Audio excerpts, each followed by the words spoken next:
Um, Only meant, that's right. why don't you call, like, call Larry Russo, text Larry. Or you want me to? Yeah, yeah, ask him if he has it, because he's the first house. If he doesn't, then it's somewhere in between there. I mean, like I said, there weren't any pipes broken last I heard, but when I came home.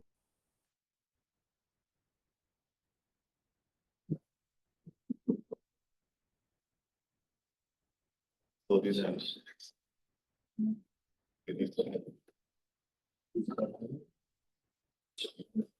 Oh.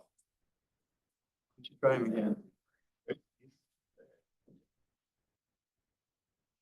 Bill, can you hear us? Yes, Okay, good. We were hearing you, just so you know. are you hearing me now? Oh, good. Okay.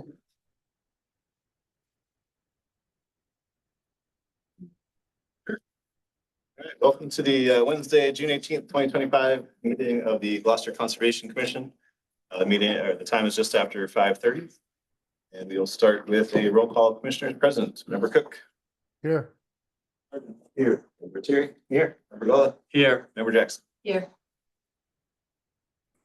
Okay, next up is our municipal briefing period of the meeting. Mark, do you have anything to add to this? A lot. I don't. We do have several continuations, but they're all at the top. So instead of let's keep moving. Sure. Okay. So next up would be the public comment period. This is the period of the public can speak towards issues that are not, I would read, not on tonight's agenda. Anyone who wishes to speak, you do so now. One hand up on Zoom, Patty Emerald. Hello, Hello, Patty. Name and address for the record? Patty Amaral, 14 Myrtle Square. I emailed Chuck to see if I was able to speak today on oral communications. Sure. Go ahead. Is Whistle Stop still on the agenda? I put it back on the agenda, but we don't have any new information to talk about. Okay. All right, so oral communications, you can hear me, right? Yep. I'm just finding, I'm wondering, is it common to have a violation go on so long without the violator doing the conditions? I'm very confused about how this works with, because it's been 7 meetings now. And this, in November, it was cut down, the wetland. And I just don't understand, is the violators not getting back to you, or I'm just not understanding how this works? Well, Patty, in general, Okay, we start the process with the violation itself, and then we work with the violators to try and make sure they make everything whole again in that area. Unfortunately, that takes time. I'm sure you received one of the notifications where they're going to be planting 50 some odd trees. Yeah. We have a plan coming in place. Again, we should have more information in the next cycle, because then they were, I think, Chuck, going to be getting us a start date for the planting, and we're waiting on that. But once we get that, we can in earnest. But fines don't really come to us that often, actual fining, because it doesn't come to us. If I'm correct, I believe that money mostly just gets earmarked back into the city or the state, and we rarely see any of it. So I don't know how true that is. It's what I remember. But that being said, that's why it's such a slow process, I guess. oh, because the thing is, like, I'm trying to keep up with this wetland, but I just had to drag a grill out of there, styrofoam, the trash from the electric company that they work there, their cone's still on the corner when you drive by. So here I am, doing the work still, and there's a new owner that's violated the wetland, and I just feel like things need to be. We've already missed the planting season, right? Because it was supposed to be April to May 31st, so we've already missed that. That's blown out the window. Well, normally you want it in the fall, I would think, more so too. Well, because I went back to all the meetings that you've talked about this, because it's been short. And, you know, we go back and forth about, we're gonna plant, we're not gonna plant. And my neighbors asking us questions, I have no answers for them. I'm just really in the dark. I would like to see the letter that was written to Mr. Simboli about anything, actually. Did you ever get a list of the tree plantings? Yes, yes, I got that. That's Okay. wonderful. I passed it on some native plant people. They felt like it was pretty good. So I'm trying to do my work on this side, but it's hard to do when I'm kind of blind here. I don't know, you know, what's going to happen about the cleanup too. You know, it's getting trashed all over again. So here we are back to square one with the trash. And so I just feel like it's just. Yeah, and I think a lot of that also has to do with the 30-unit subdivision being built in that area as well. No, the grill and the, no. No, I know, but I'm saying in general, there's other things going on in that area. It's a really busy area right now. Oh, Not yeah. that not that that's the reason why, No, but no. it is part of the problem. Well, I know every piece of litter pretty intimately there. I've been doing this for over 20 years, and I know where it's coming from. The barrels still aren't covered at the car wash. Okay. So and it's still, the dumpsters still get left open. I haven't seen any plastic or styrofoam or anything come from this huge development. And it's big. I want to ask. Can't tell if you're being sarcastic or not. Oh, it's huge, way Right. bigger than a school. Mm. So I'm wondering too, has anyone stepped on the land yet? You know, I got people going to be walking on there with me all the time. Has anyone come from the commission and actually stepped on the land? I have multiple times. Okay, so have you walked in the wetland or anything, or what do you think? Try not to, because again, like you said, there are things in there and I'm trying not to damage what little is untouched in there. So Oh, I what is- stay outside as much as I can. Okay, and so what were your thoughts about that? I mean, About what? the The whole, trash? the whole wetland and what's that? Like, we want to know what's your thoughts about the fence on the Myrtle Square side? I mean, we still haven't done that problem. And when I went back to the meetings, it seems like you guys are not, you know, William Cook, Mr. Cook was not for it. He was for the Eastern Red Cedars. So was Goddard. So I'm just not sure why we're not putting some of these in play. So how long can a violation go on for? Are we talking, will I be here for years, or will I live through this? Or I don't know. How long does something usually go on for? Okay, well, we gotta move on, but before we do, I'm gonna let you know that Okay. I have time next week. If you want me to come and meet with you at the Emerald, I can do that. And then maybe we can have some more information for you at that time. Well, that would be grand. Okay, that would be really grand. So, Okay, so yeah. Chuck will get us in touch with each other and we'll take a look at it. And I'll also talk to my commissioners outside of a quorum, if we can, about the fence issue as well. Yeah, because you want to save these animals, because that is our goal, isn't it? Okay, Yeah. thank you very much and have a wonderful night. I'll be watching. Thank you. Anybody else in the public wishes to speak again about anything conservation related? We have no other hands up online and looks like none here in the room. Okay, next up would be minutes or review and approval, the June 4th, 2025. Commissioner Jackson moves to approve the June 4th, 2025 Conservation Commission meeting minutes as amended. We have a second. Sorry, 2 seconds. Call member Cook. Yes, and I did review the Minutes? recordings from last week also. Member Sergeant. Yes. Member Terry. Yes, and I also reviewed the recording from the portion of the meeting I missed last. Probably said administrative. Member Jackson. Yes. Member Gullah. Yes. Right, yeah, for God's sake. All right, next up, minutes review and approval is complete. We're doing continued business. First up is minor modification 028-2719 87R Wingasheek Road, Ann Davis, to abandon and replace an existing septic tank with upgraded replacement tank in Dune. Evan Gavendran of DeRosa Environmental Consulting, previously continued to 7/16/2025. Next up would be notice of intent 028-306 105 Wingasheek Road 125 LLC to replace existing single-family home and detached garage with pile-supported single-family home and garage, installation of gravel driveway, installation of septic system, water service, dune, barrier beach, land subject to coastal storm flowage, ACEC. Not last but not least is buffer zone to a BVW. Not here for that, Joe, at all? Okay. Previously continued. Oh, it's pretty good. Got it. Thanks. Sorry.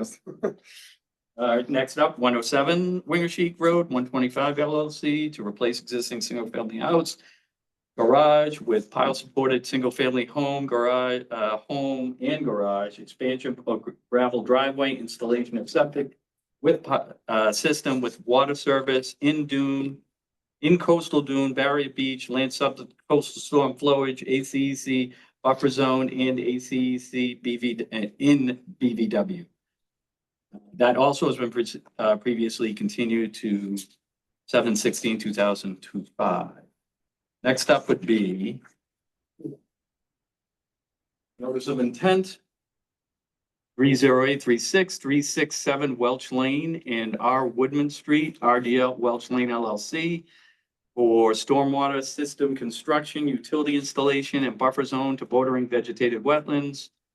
Joel Favazza, Legal C Solutions representing. That also has been previously continued to 7/16/2025. Next up is notice of intent. Do we have Massasoit number? Still no number on that. No number there. We'll have to bump that then, right? It's previously continued. It is previously continued. Or am I missing it? No, you got. Previously continued to Yep. 7/16/2025. Yep.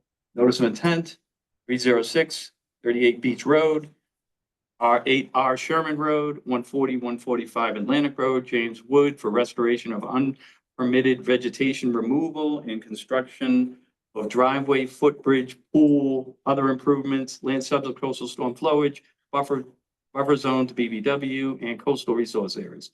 Having a vendor in, DeRosa Environmental request to continue to 7/16/2025. Commissioner Jackson moves to continue NOI 0283056 at 38 Beach Road, 8 Rear Sherman Road, 140 and 145 Atlantic Road. Conservation Commission meeting of July 16th, 2025. Commissioner Cook seconds. We'll call member Cook, Yes. Terry, Yes. member Sergeant, Yes. member Jackson, Yes. member Dola. Yes. Next up, notice of intent 0282976 171 and 281R Magnolia Avenue, How Mag LLC, construction of 26-unit residential subdivision and riverfront buffer zone to bordering vegetated wetland. Having the vendor in, DeRosa Environmental Inc. representing. Commissioner Jackson moves to continue NOI 0282976 at 171 and 281 Rear Magnolia Avenue to the Conservation Commission meeting of August 6th, 2025. Commissioner Cook seconds. We'll call member Cook, Yes. Terry, Yes. member Sergeant, Yes. member Jackson, Yes. member Dola. Yes. Next up is notice of intent 0283020 High Rock Terrace with Peter Carbone and Susan McNulty to raise and rebuild single-family home and associated work and dune restoration within coastal dune, land subject to coastal storm flowage, buffer zone to resource areas.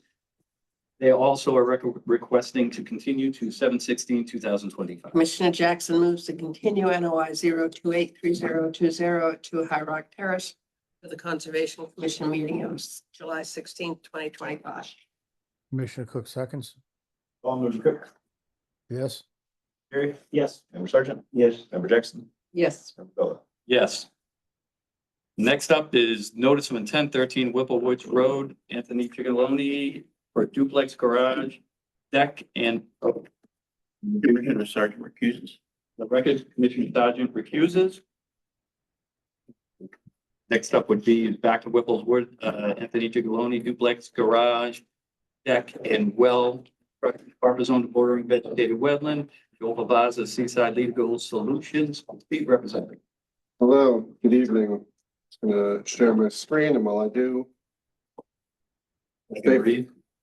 Yes, So for the record, my name is Joel Favaza. Mike picks me up from here, yes? Yeah. Okay. Joel Favaza, Seaside Legal Solutions, 123 Main Street. Aiden Church is in Salem at the Historical Commission tonight, so I'm filling in for him. I'm here on behalf of Anthony Gigaloni. He is under contract to purchase these lots. He's here today with some of his family. I'm also joined by John Judd, who is the project engineer for these. And I know 2 hearings ago, I think you kind of opened them together. So if you want to open all the Whipple and Andrews together and we can kind of discuss them, or if you want, we can go one each, chair's discretion. Together now. If you want to read through your agenda and open all 5 next hearings. All into Read them out. and it'll all be open and we can just kind of. You got me. Okay. Notice of intent, 02830. Oh, no, yeah, 3046. 47. You've opened 13. You have to open 3. That's what's going on. Well, you have to read that one. You have to then it's 5. He used to do that. Go for Remember it. those days. Notice of intent, 03847, 3 Whipple Woods Road, Anthony Gigaloni, duplex construction, a bordering vegetated wetland, intermittent stream, Joel Pavazer, representing. Next up would be notice of intent, 0283048, 17 Andrews Court, Anthony Gigaloni, duplex construction buffer zone to bordering vegetated wetland, Joel Pavazer, Legal Solutions representing. Next up is notice of intent, 0203049, 15 Andrews Court, Anthony Gigaloni, duplex construction and buffer zone to bordering vegetated wetland, Joel Pavaza representing.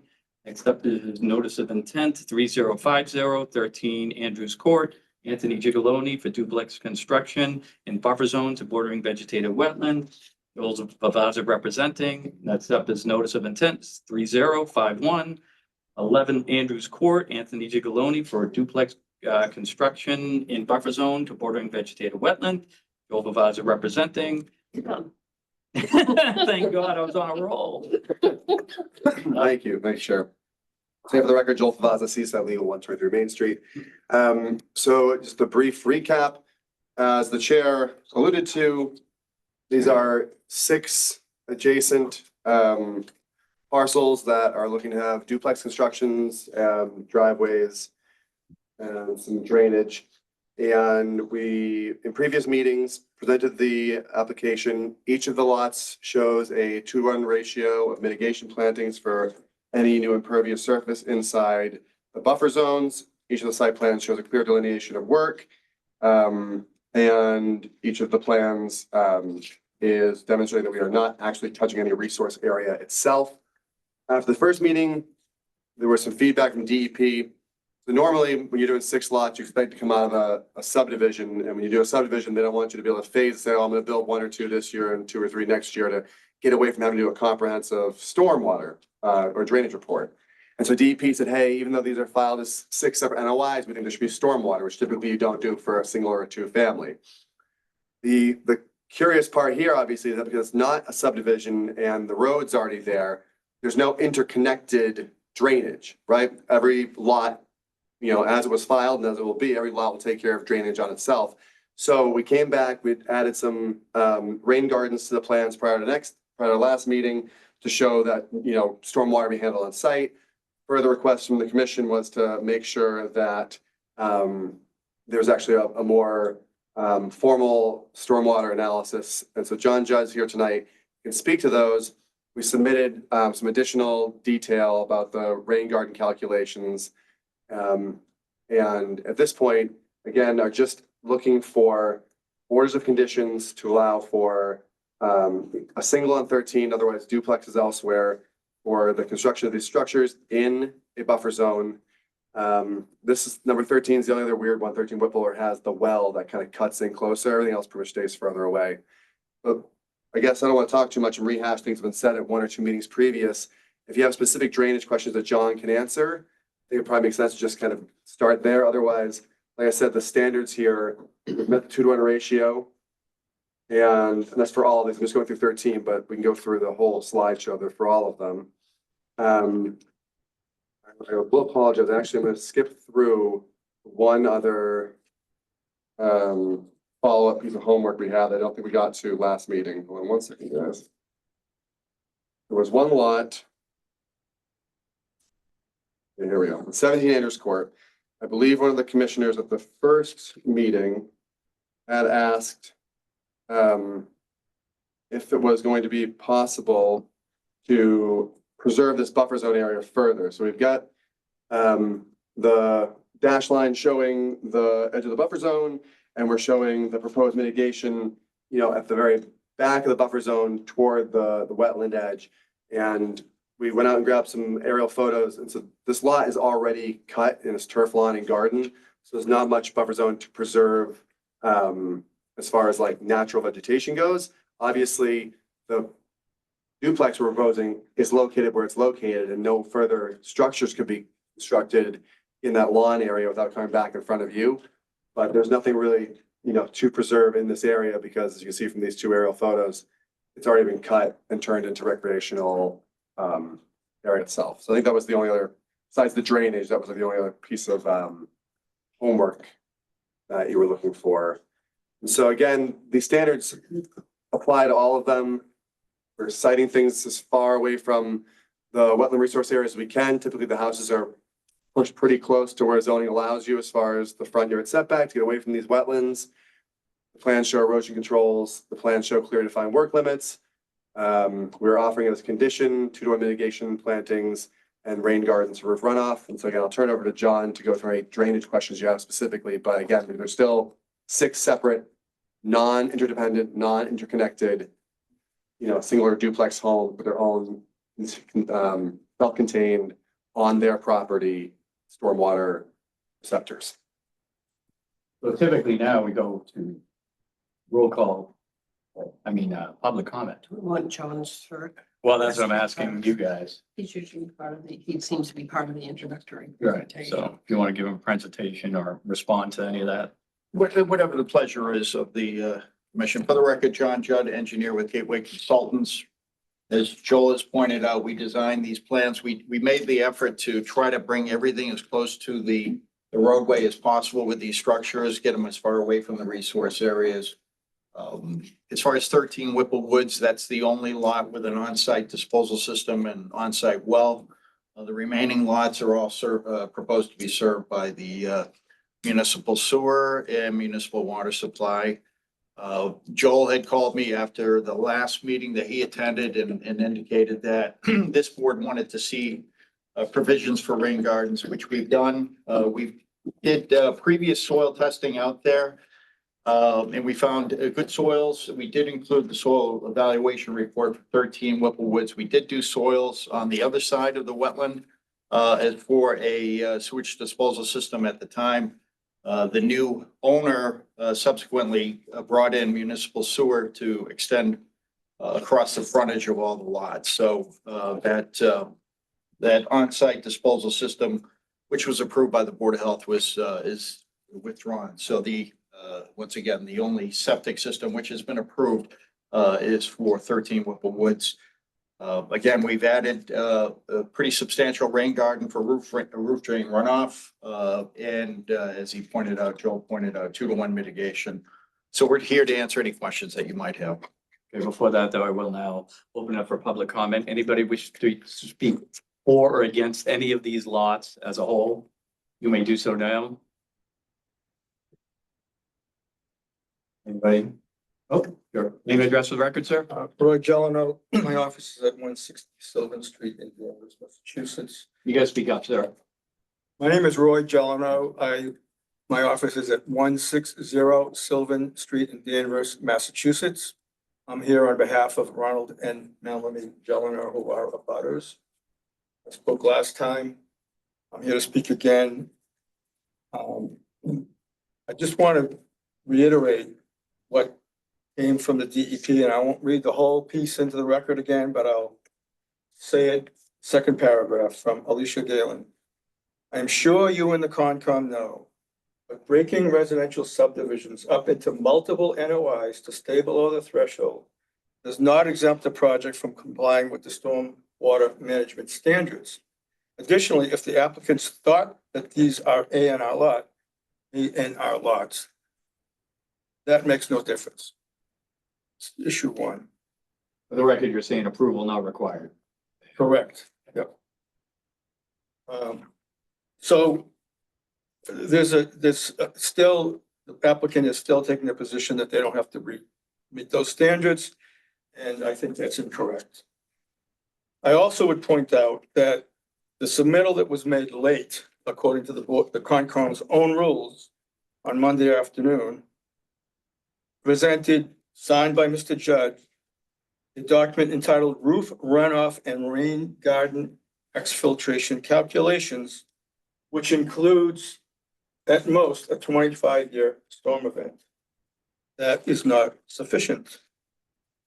Third, the registered professional engineer is required, pursuant to the DEP checklist for stormwater report, to state as follows.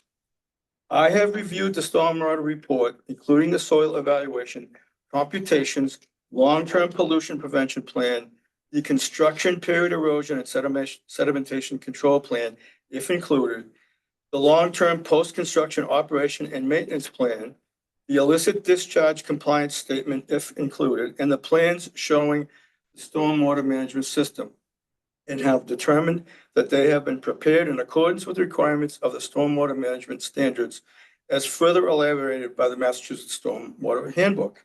I've also determined that the information presented in the stormwater checklist is accurate, and the information presented in the stormwater report accurately reflects conditions at the site as of the date of this permit application. Signature block. That did not happen. And finally, give me a minute, please. The proponents must, this is now I'm looking at standard 2 from the handbook. Proponents must also evaluate the impact of peak discharges from the 100-year, 24-hour storm. If this evaluation shows that increased offsite flooding will result from peak discharges from the 100-year, 24-hour storms, the best management practices must also be provided to attenuate these discharges. All I have to say. Anyone else for or against the project? You may speak about it now. Nobody, no hands up on the Zoom. There's none others here in the audience. Okay, seeing none, hearing none, close the public comment period. Sure, if I could, to address the gentleman's concerns as far as the A&R status and the individual notices of intent. Even with a definitive Form C subdivision, you would break it out into individual notices of intent, because you can't sell a piece of property with an outstanding order of conditions on it. So it's not uncommon to do individual notices of intent for each lot. So there was no effort or no intent to, subvert that regulation. It's what you typically would do, or a developer or an applicant would do for a Form C subdivision. You would file for the roadway, drainage, associated drainage system, the full stormwater report as the gentleman has outlined. We're fully aware of the requirements and the statements and so forth. It was my understanding, we weren't here, we weren't hired to present these plans, but it was my understanding through Seaside, I'm not sure if it was Joel or Hayden, that the board requested simple calculations just to make sure that the capacity for each of these rain gardens is sufficient, which we're confident they are. I guess it's up to the board to make the decision and Joel to make the argument whether a full stormwater management report based on the handbook provided by DEP is going to be required, or these individuals as individual lots will have their own merit with the rain garden, which is what I believe that should be done, because it's not a Form C subdivision. We could have submitted these individually, and but Joel decided to do it that way for a good reason. So we're not here to try to get around any regulation. We just, I guess, the board, and I'll let Joel speak to that as far as how they want to handle the full stormwater handbook, or it was my understanding that the board did not want that. Those were my marching orders at the last time I heard. Well, and I'll hop in there just to. Again, I think we are. I want to be clear that, we're not looking to fight or kind of, hide the ball here, right? Provide the rain guards, with some calculations, provide some calculations. I think as John can explain further, this is, these are duplex construction plus driveways and buffer zone to BBW, right? This is not rocket science. This is not creating a new neighborhood, right? There's not clearing out a vergence of this. That road's all there. And so we went back through also, and we tried to get as much as we could. We went back through and I went through the recommendation that DEP had, using the word should, right? They're not saying that this is a requirement. And so you go through and you read about what phasing is, right? It's the idea that, again, you would be constructing this new neighborhood, new cul-de-sac, new something, right? And you'd be trying to avoid having to deal with the drainage that applies to this subdivision, right? Oh, well, it's an A&R, so therefore, therefore we don't have to worry about, the other stuff we're constructing outside of these houses. This is different than that because, again, the road is there, right? And so any of this shared drainage you normally worry about for subdivision control is irrelevant because whether you approve these lots or not for construction, the road's there. Whatever the road's doing for drainage, what the road's doing for drainage, inside or outside the area that it is, right? And so all we're asking is when we plunk down these driveways and these houses, we're trying to show that these driveways and these houses are not going to be letting any of their rainwater, stormwater, go anywhere off-site. And they're gonna stay on-site and go into the rain gardens that John has put onto the plans and that are more than capable of handling the runoff based on his calculations and his soil testing. So, and I've actually pulled up some of the regulations. Again, the word phasing unfortunately is undefined in the regs, but again, you can see how someone could do this bad thing that's trying to protect against. They're trying to hide the ball, trying to get around doing something important to make sure that the commission has full view of what's going on. That's not the case here. This is, again, a road that exists, and these are just duplex houses with a single family with driveways that, again, we're not trying to say we're not going to talk about drainage. We're not saying, well, we don't know what drainage is going to be. We're saying, no, here's drainage. Here's exactly where we're going to put it. Here's the size of the rain garden. Here's what we're going to vegetate it with. And here are the calculations showing that in storm events, this rain garden can hold the runoff. And so the commission should feel that it has more than enough information, again, for what would otherwise be exempt project. You never get this in a two-family otherwise, right? There's nothing you get like this because it's exempt, right? You have so much information in the record already that if you're going, okay, my concern here is for the wetland at the back of the lot. I need to make sure that whatever we're doing at the front of the lot is not going to negatively impact the back of the lot. And I'll put some conditions down to see if I can get some improvement to the ecology while I'm at it, right? That's usually mitigation. So whether or not, John has produced an inch of paper showing, here's what the storm A looks like, and storm B looks like. Or whether he has just said, I've done soil testing, I've done the calculations, these rain gardens are more than sufficient to handle this house's runoff. And nothing is being pitched otherwise toward the wetland. Nothing is going to intercept the wetland. Nothing's going to impact the wetland. I don't see how it would be too difficult for this commission to go, yeah, we can issue an order of conditions saying, we think you have taken the necessary precautions to make sure that what you're doing in the buffer zone will not negatively impact the resource area that we're here to protect. Commissioner, so we're going to go into roll call commissioner comments. Member Cook. Actually, the only question that I had, and I still bring it up, we keep talking about this intermittent stream, but I cannot find that on the mapping systems as being an existing stream. I don't even find a source for it. So I'm not even sure there is an intermittent stream there. But I'd like to thank John for the work he's done with the rain gardens and the calculations at each of the lot. I think they're more than adequate for these projects. Member Sargent. Recused. Member Terry. I thought that we asked for at an earlier meeting, and maybe I'm mistaken, I don't remember it, but justification for the intermittent stream status. I don't know if that's been provided. I would like to see the rain garden calculations for a 100-year storm, just to make sure that they're sized correctly. I think the rain gardens are only going to be collecting rain that falls on the structures. I'm concerned about the driveways as well. At the last meeting, for some of the projects, asked about trench drains around the driveway or some sort of infiltration, mechanism for things that fall in the driveways. I don't have an issue, with, the drainage systems as designed. I think it's significant that they're just existing lots on an existing road. I wouldn't treat those as a subdivision necessarily, and I think if each of the lots are capable of infiltrating their own rain stormwater on the property, then that will be protective of basically the cumulative effects of stormwater over the entire number of lots. I also note that the contours of the site, so everything is pitched towards the wetland in the back. So I don't know what the concern is about water going down Andrews Court towards Essex Avenue.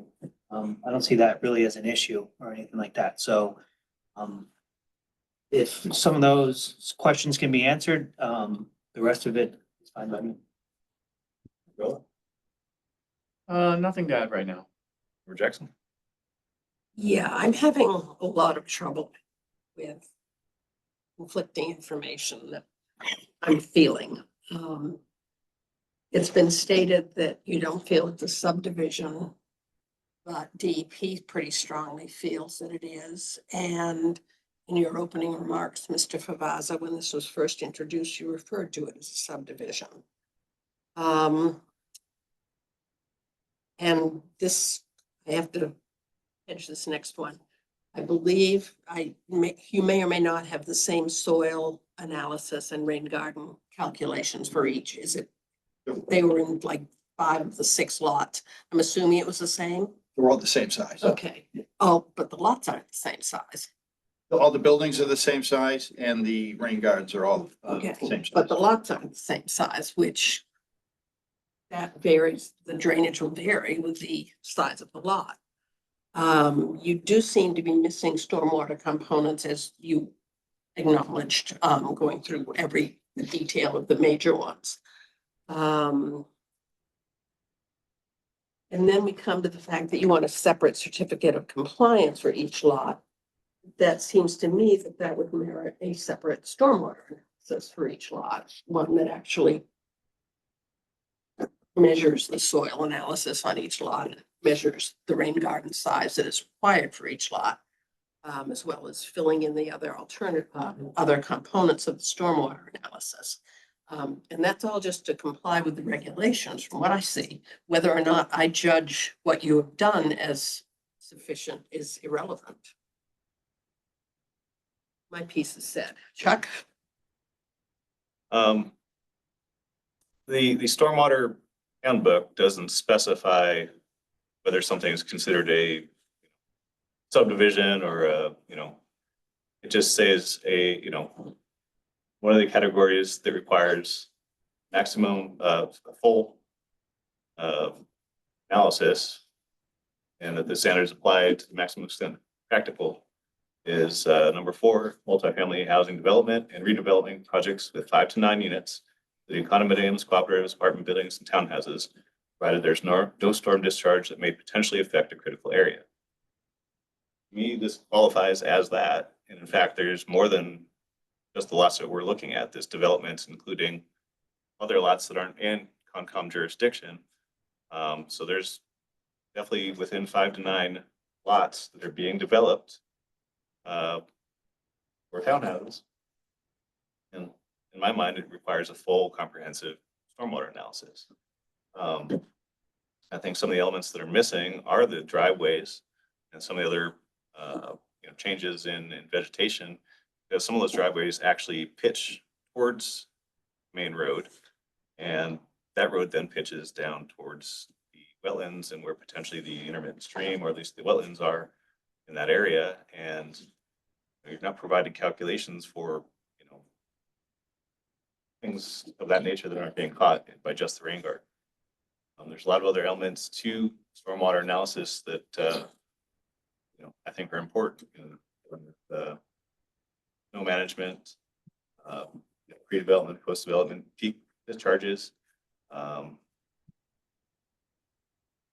pollution prevention plans, how, any kind of maintenance that these rain gardens are gonna have.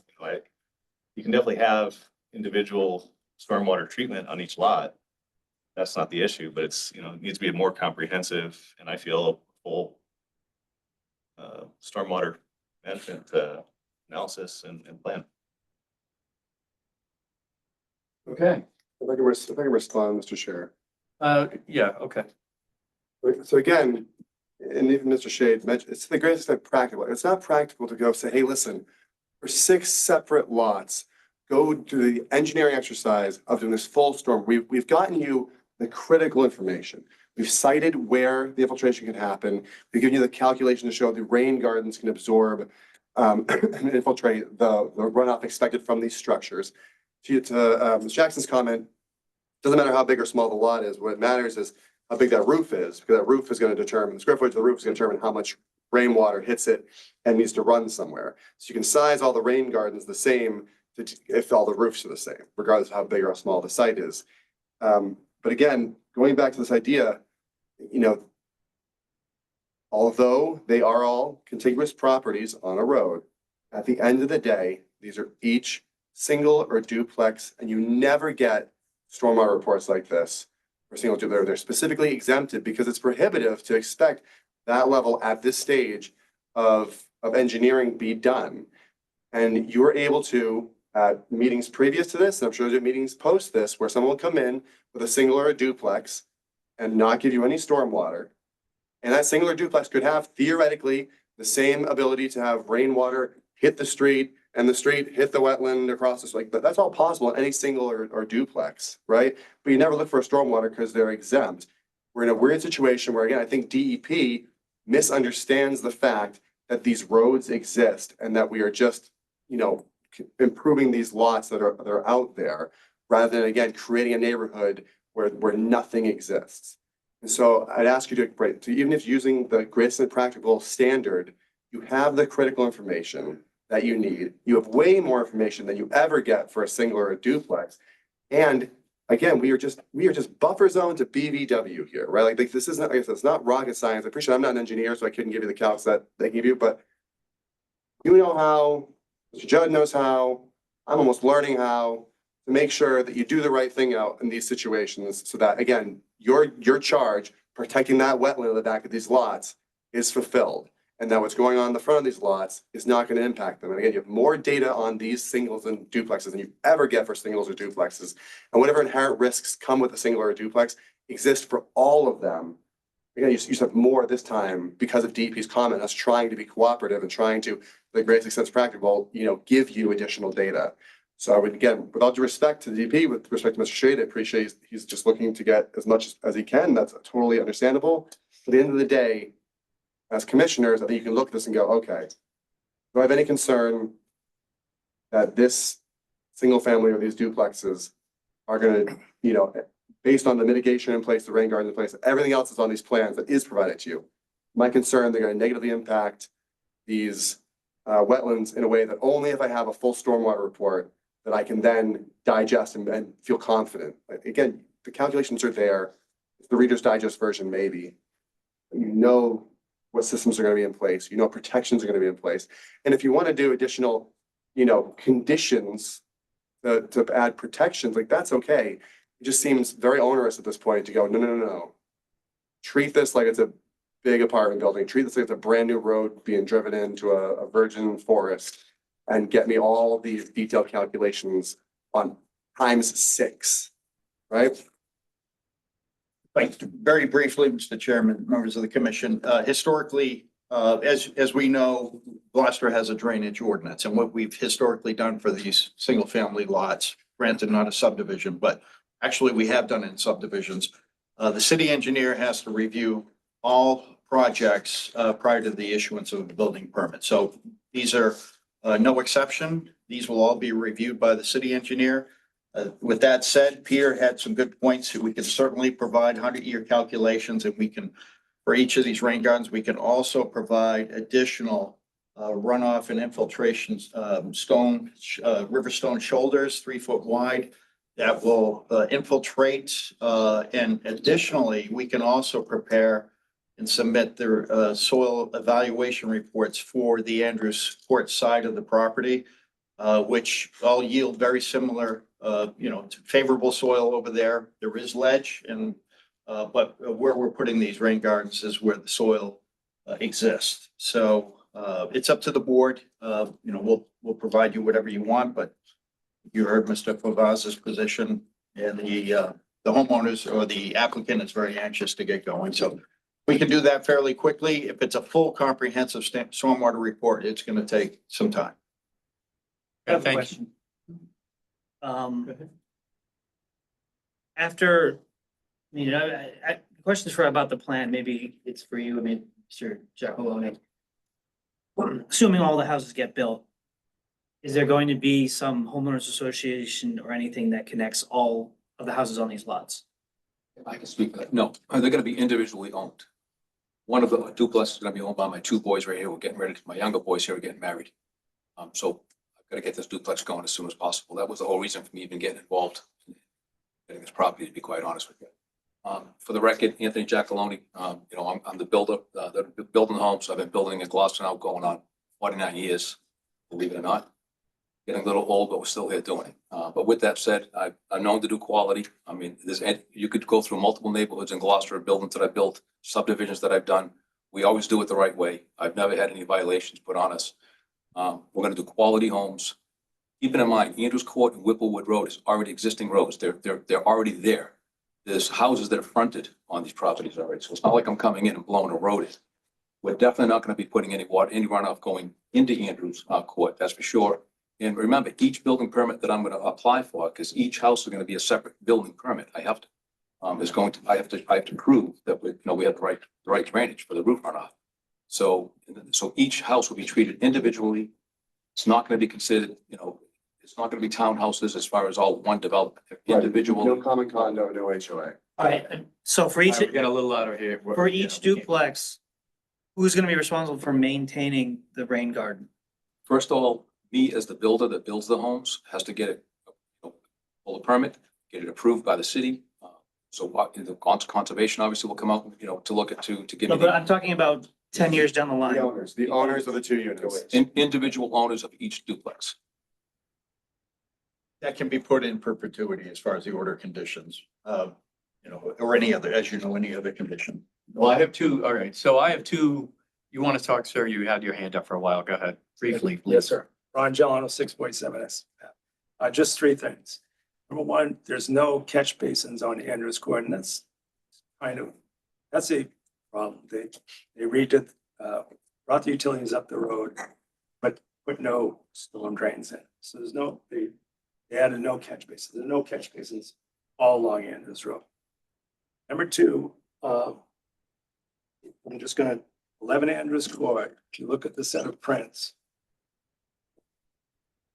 in Andrews Court and the other, these are other lot beside it, which aren't in the 6. They're gonna have a common driveway. Those 3 lots are gonna be served by one driveway. And that driveway is going to be uphill of Andrews Court. I'm gonna say there's nothing coming off the driveways on Andrews Court. You're gonna defy gravity to do that. Anything else? When we say each building is the same size, the single-family home, square foot, is larger than the duplexes, so they're not all the same size. That single-family home, quite sure, has more square footage, which means a larger roof area than the other buildings. To be clear. Thank you. No, we can't keep going back. Trying to get to a solution here. I'm suggesting we would take a condition that no stormwater discharge can leave the site for each, that's fine. Mr. Janelle's concern is that despite our representations that Andrews Court is receiving runoff from these driveways, we're happy to take a condition saying you gotta take care of your own runoff on site. Right, also. All right, we can't keep going. Sorry. Sorry. So my issue is still with, first of all, we rarely go against concerns by our commissioner. I mean, Chuck, my concern, if Chuck's concerned, I'm concerned. So there were a few things in that list that Chuck was reading off that I think you might be able to achieve without impacting the resources any more or less than they are when this is developed. So I would just suggest that you go back and look at some of the items that the agent has talked about and see if we could thin that a little bit, because he had quite a list that he saw from. So if we could clean some of that up, I'd be more likely to be voting positive or be more positive about the project. But when my agent has that many concerns on numbers like that, I'd like to see more. So I don't want to drag this project out any more than anyone wants, but I think we're gonna have to go for another 2 weeks. We're gonna need more time if we're gonna do a comprehensive stormwater review. Well, I don't think they're asking for that. Are you insisting on that? Are you saying we can adjust some of? Yeah, Chuck's that's what concerns? Chuck's comment is, the comprehensive drainage. So we can't do it halfway. To me, it qualifies as that. It doesn't, stormwater standards don't discern whether or not a new road is being built. It's just the number of total lots being more than 5 triggers. So what information do you get from that that you don't have? Like, again, you're trying to make sure that what's happening in these sites isn't going to impact the wetland resource areas at the back of these sites. And if that is your charge, the stormwater report is not going to give you any more confidence than. It deals with the entire site, not just the roof. Currently, the rain garden is only capturing the water from the roof. It's not dealing with all the grading, vegetation changes, the driveways. A lot of those, I said, they angle towards either Whipple Woods or Andrews Court. There is no stormwater out there. That slopes down and it goes down Whipple Woods and it all kind of channels down towards the wetland. So I think there's potential impacts that can be shown to be or not be by doing the more comprehensive stormwater plan. The Gloucester regs don't let you discharge stormwater onto a road anyway. Like you know it's not going to happen. You're not showing that you're not doing it. Well, I guess we said if you want to add a condition that we can't do it, go ahead because the engineering department is going to force us anyway. Like, rather than do the stormwater As part report. of the Wetlands Protection Act, Right. you need to provide this. Could we demonstrate on the flip side? If you have a condition, hey, condition, you can't have any stormwater leaving the site into these roads. We take that condition and then we go, to that point, John will eventually have to do stormwater reports as we get closer, or if you do more drainage analysis.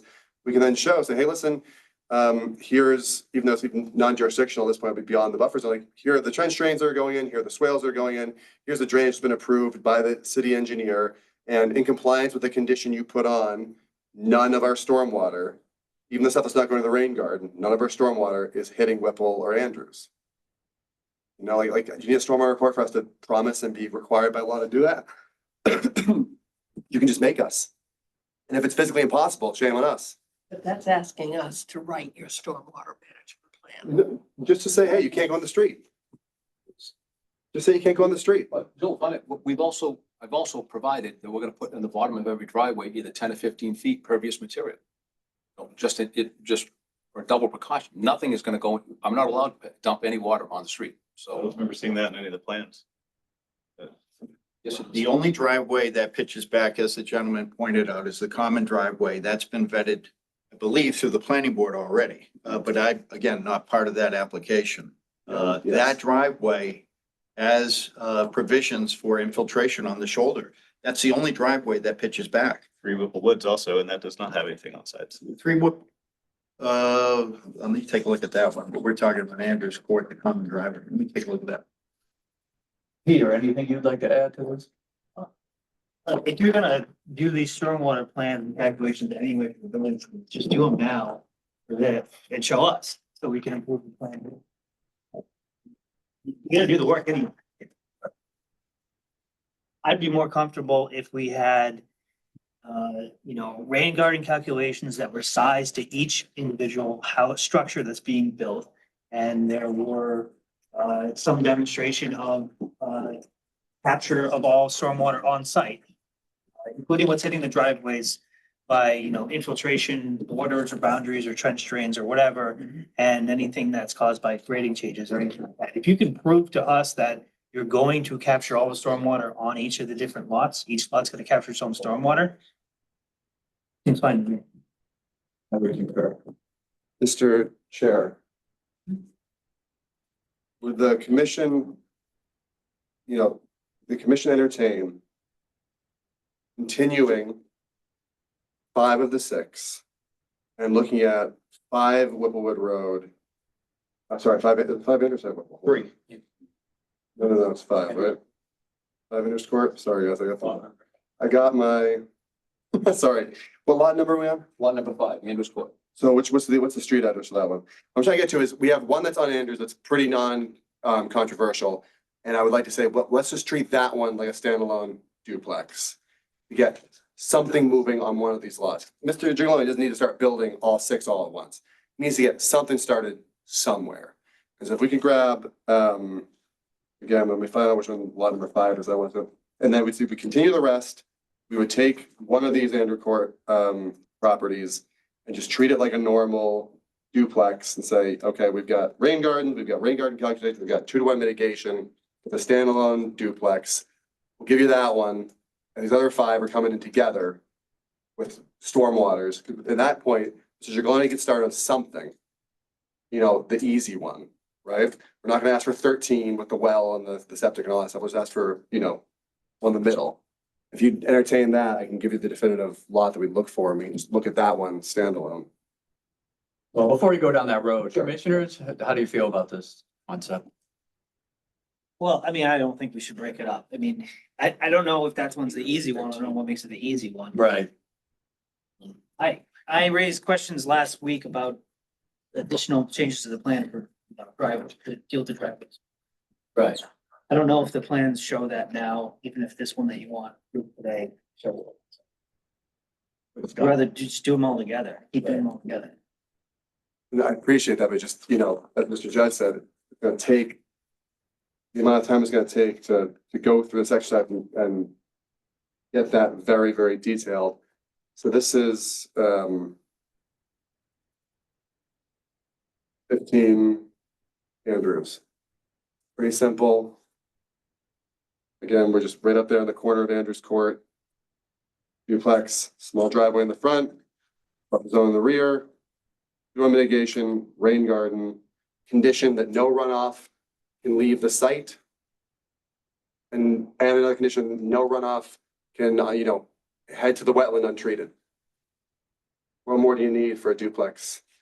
And then again, that unlocks this jiggle, you get started on 1, and then in exchange for that, we come back, full kit and caboodle on the other 5, as if it was, a big complex. Still part of the subdivision.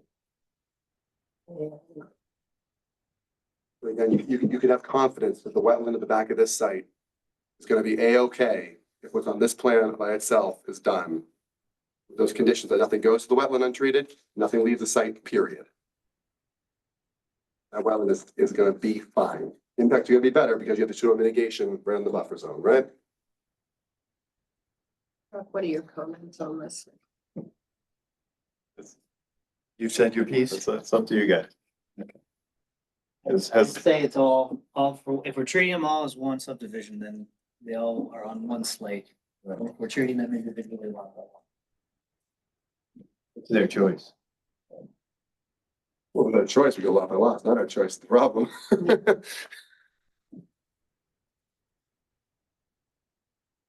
I still think we still don't have the 100-year rain garden calculations for any of them. And I don't think we have in rain gardens that are sized at, each house. So- But the other ones, again, request continue with the other 5. Like, let's work the problem on 15, right? I think this is more than just a simple discussion, is guess what I'm saying. I think at this point, we need to kind of, at least me, I think you guys need to just do a little bit more. I know Mr. Gigaloni needs to get started, but that's not what we do here. Right, so that's like your, But I think if you give us us a little more information, again, like Peter says, if we can get that whole plan or part of that or something that sends us in a continuing positive direction. I don't want to break them apart either. It just doesn't seem to make a lot of sense to get bits and pieces. But let's see what 2 weeks of you guys trying to show some magic. well, not 2, it's a month. You know, maybe the 16th, again, like, just, you know, We've been talking about the stormwater standards since first or Yeah. second meeting. and then we come back every time with more information. I think he gets. It's up, again, you always have the right now to get a vote. We're not stopping you for that. No, I know, but we're trying to get to, I know, you're trying to find Yeah. a nice landing for I everyone. certainly can't appeal a no to DEP faster than coming back next month and hopefully getting a yes. Like, again, I'm trying to be pragmatic here, but just 15 is such a low hanging fruit. You give them that one, you put some conditions on to make sure the wetland's okay. We've agreed in exchange to continue the rest and come back with stormwater reports on everything else. You know? It's a tricky one. Commissioners, or more to your point, do you want us to make a vote on this or are you ready?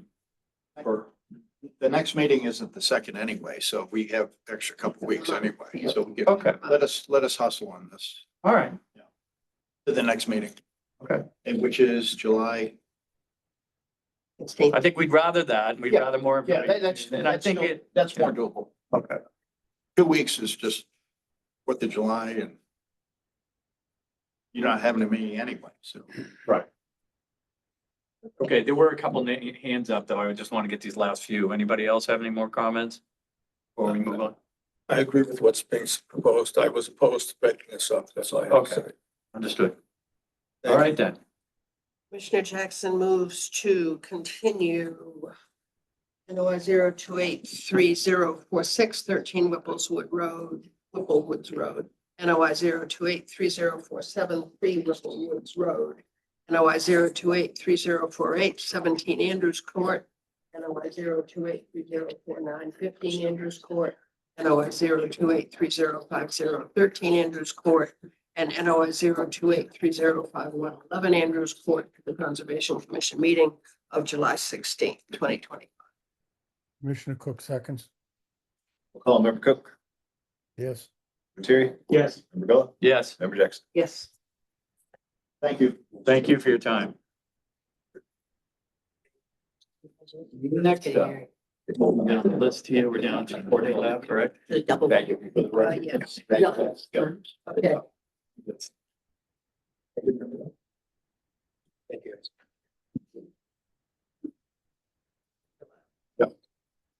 Okay, next up is notice of intent 0283067 14 Port Hill Avenue, Port Hill Avenue Nominee Trust, Tennis Court, resurfacing and after the fact driveway, extension paths, extension and pathways inland subject to coastal storm flowage, bordering vegetated wetland.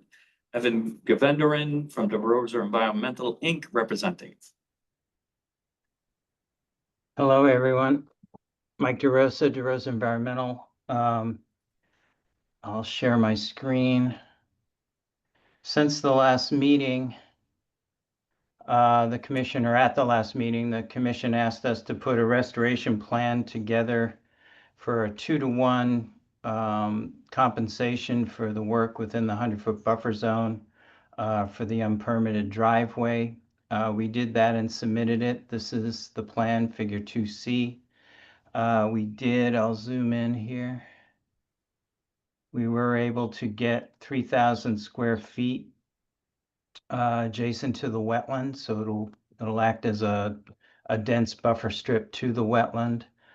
We've included shrubs and herbaceous material throughout, including a number of ferns, but also wildflowers. Buffer zone wildflowers, Phac Up and upland wildflowers that will do well in that sunny location. We also have hay-scented fern, bracken fern, and red fescue that we use throughout. The project will be to tear up the existing lawn area there, get rid of the sod, augment the soil with an organic compost blend, do seed throughout, and then install the shrubs and containerized stock, irrigate that until they are established, and then monitor for the 2-year, or actually the commission wanted a 5-year monitoring plan on this, I believe, to make sure that that stays in place. The one thing I don't have on here that I just thought of, we should probably may want to put some monumentation here. I think just to make sure that this doesn't go back to being lawn.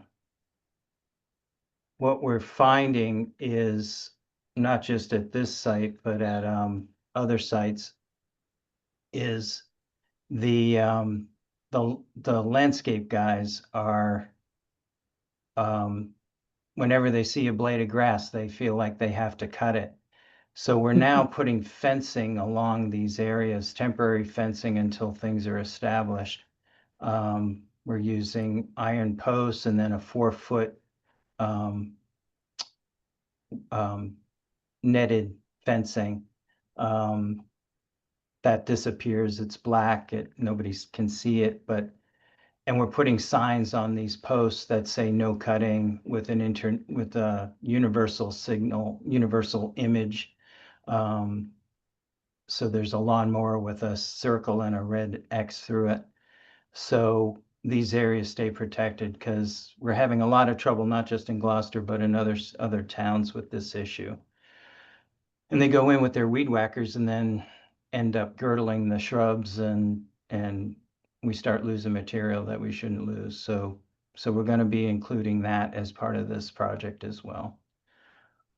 And I think that's it. I don't think there were any questions on the tennis court surfacing or other things. I think this was the outstanding issue, but wanted to request the commission issue an order of conditions after the fact order of conditions for the work. Okay, let me open it up for public comment. Anybody in our public who wishes to speak for or against the project at 14 Fort Hill Avenue may do so by raising your hand on the bottom of your screen if you're not here tonight. We have no hands up on Zoom and appears to be none here in the auditorium. Okay. Commissioner comments, roll call comments, Chuck? Member Cook, No comments. Sergeant? I like your idea of boundaries.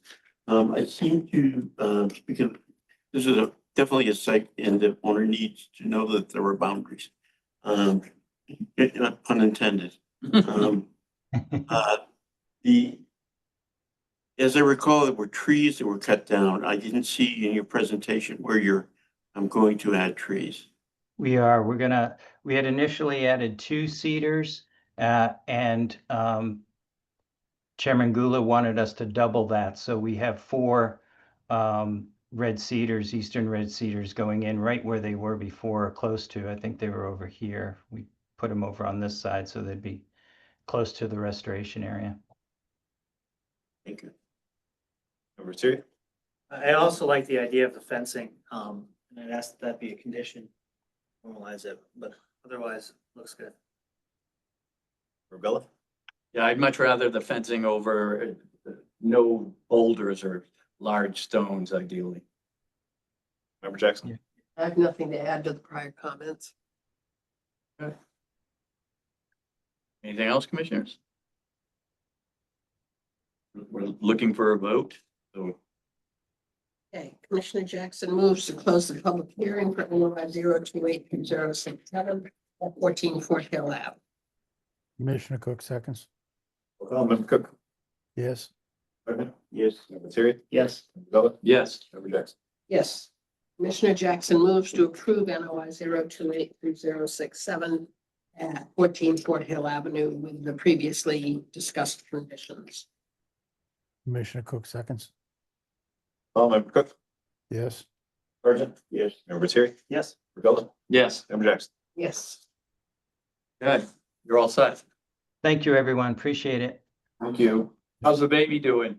Doing great, and they're so happy. I'm hoping she comes back. She's having a good time, so it's it's great. So That's all good. Better I'll know. I'll tell her you said hello. Thank you. Good night, Okay. everyone. Night. Good night. Notice of intent 0283073, 6 Thatcher Road. Rick Biordi, how do you pronounce that? Boyardi. Biordi, for repaving and replacement of trench drain curb in outland subject coastal storm flowage. riverfront area and buffer zone to coastal resource areas. Scott Morrison of VHB representing. For the record, I said it earlier, but I reviewed the recording of, this, hearing from last week's meeting. Excellent, thank you.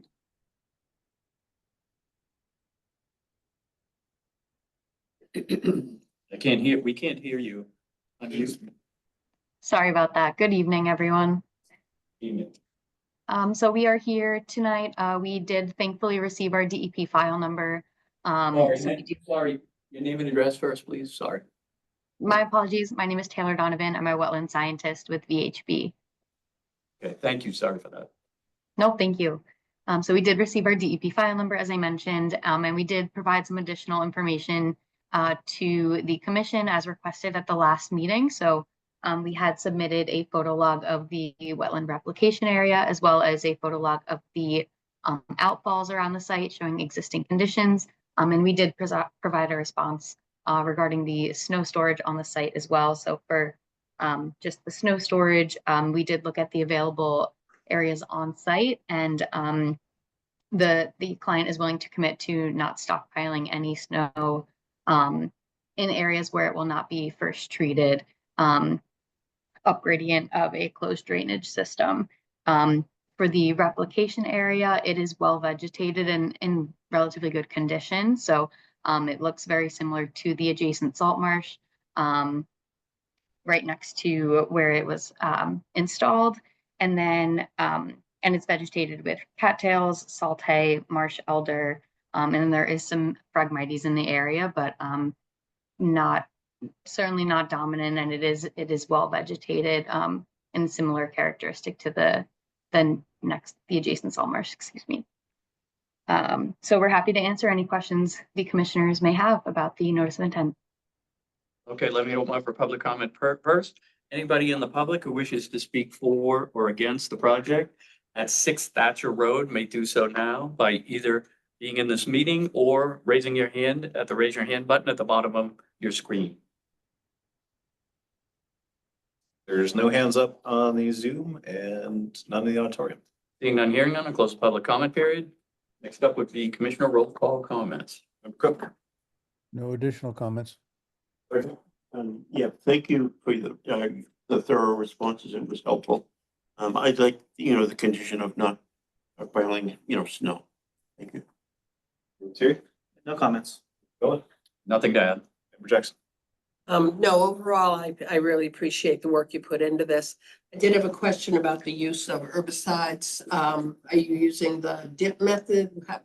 Could I have a little more information on that? Yeah, sure. So I don't at the moment have any particular information. Annie, I don't know if we've provided anything more specific in the O&M plan. Oh, No, sorry. no worries, Taylor. Thanks. And hi, Name and everybody. address, please. This, Annie Glykoff, also with VHB. I'm a civil engineer on the project. So what we did provide in the O&M plan was just a condition for monitoring and maintenance of the wetland replication area to treat for invasives, which the tenant would, the owner would notify the conservation agent ahead of any removal of Phragmites or application of herbicides. So if there is a particular type of application that the commission would like to see, we'd certainly be willing to amend that language in the O&M plan to specify a certain type of herbicide, but we would really just coordinate with Chuck and the commission on what you guys would like to see there. Generally, we like to see them controlled by hand methods. And second preference would be the dip paint method. We tend to be against wholesale spraying. That's extremely fair. And what we can do is we can provide an amended order or operation and maintenance plans to Chuck after the meeting if that wants to be a condition of the approval. And we can specify hand pulling as the preference and only using the dip method as a last resort. Thank you very much. Nothing else to add. Commissioners, anything else? Good in, Joe? Yep. Want to Um, move? Hang on, just I'm writing my sorry. 3 words down, okay? Okay, Commissioner Jackson moves to close the public hearing for NOI 0283073 at 6 Thatcher Road. Commissioner Cook seconds. Call member Cook, Yes. Sergeant. Yes. Member Terry. Yes. Golub, Yes. member Jackson. Yes. Commissioner Jackson moves to approve NOI 0283073 at 6 Thatcher Road with the previously discussed conditions. Commissioner Cook seconds. Call member Cook, Yes. Sergeant. Yes. Member Terry. Yes. Member Golub, Yes. member Jackson. Yes. Okay, you're all set. Thank you very much. Have a good night. Okay, next up is notice of intent 0283064 7 Mechanic Place, Gabriella and Corey Denabed. De Benedictis. De Benedictus, thank you, Joe. To raise and rebuild dwelling in a previous deck and land subject to coastal storm flowage, buffer zone to coastal resource areas. John Judd of Gateway Consultants, Inc., representing. Commissioner Jackson moves to continue NOI 0283064 at 7 Mechanic Place for the Conservation Commission meeting of July 16th, 2025. Commissioner Cook seconds. Call member Cook, Yes. Sergeant. Yes. Member Terry. Yes. Member Golub, Yes. member Jackson. Yes. Okay, so we flip over to. Yeah, we got notice of Mechanic Place again. Yeah, No, 9 okay. Mechanic Place this time. Okay, so notice of intent for 0283063 9 Mechanic Place for Gabriella and Corey De Benedictus. To remodel an existing dwelling in addition to pervious deck in land subject to coastal storm flowage and buffer zone to coastal resource areas. John Judd Gateway Consultants, Inc., representing. Commissioner Jackson moves to continue NOI 0283063 at 9 Mechanic Place to the Conservation Commission meeting of July 16th, 2025. Commissioner Cook seconds. Call member Cook, Yes. Sergeant. Yes. Member Terry. Yes. Member Golub, Yes. member Jackson. Yes. Okay, next is notice of intent 02843 Yale County Road. Tobin Dominic to raise and rebuild single-family home in riverfront area. Land subject to coastal storm flowage, buffer zone to coastal bank. John Judd of Gateway Consultants, Inc., representing. Hello, Mr. Chairman, members of the commission and members of the public. My name is Tyler Judd. I'm an engineer with Gateway Consultants, filling in for John Judd, representing this project here at 43 Yale County Road. It's to my understanding at the previous hearing, you guys had some comments. Number one was to relocate the plantings to be a little bit closer to the river.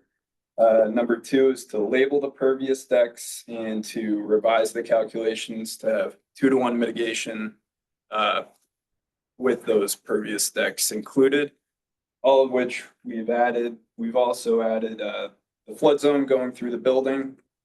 And I believe those were all the comments that you guys had, and they're reflected on the plan now, as you can see. So yeah, that we basically just revised all the comments that you guys had. Okay, so with that then, we'll move, that anybody in the public who wishes to speak for or against the project at Ye Old County Road may do so by raising your hand here in the meeting or online. We have no hands up on the Zoom and none here in the auditorium. All right, seeing none, hearing none, we'll close public comment period. For roll call comments, member Cook. I'd like to thank them for making the changes that were requested. No additional comments. Sergeant. Yep, thank you for the changes.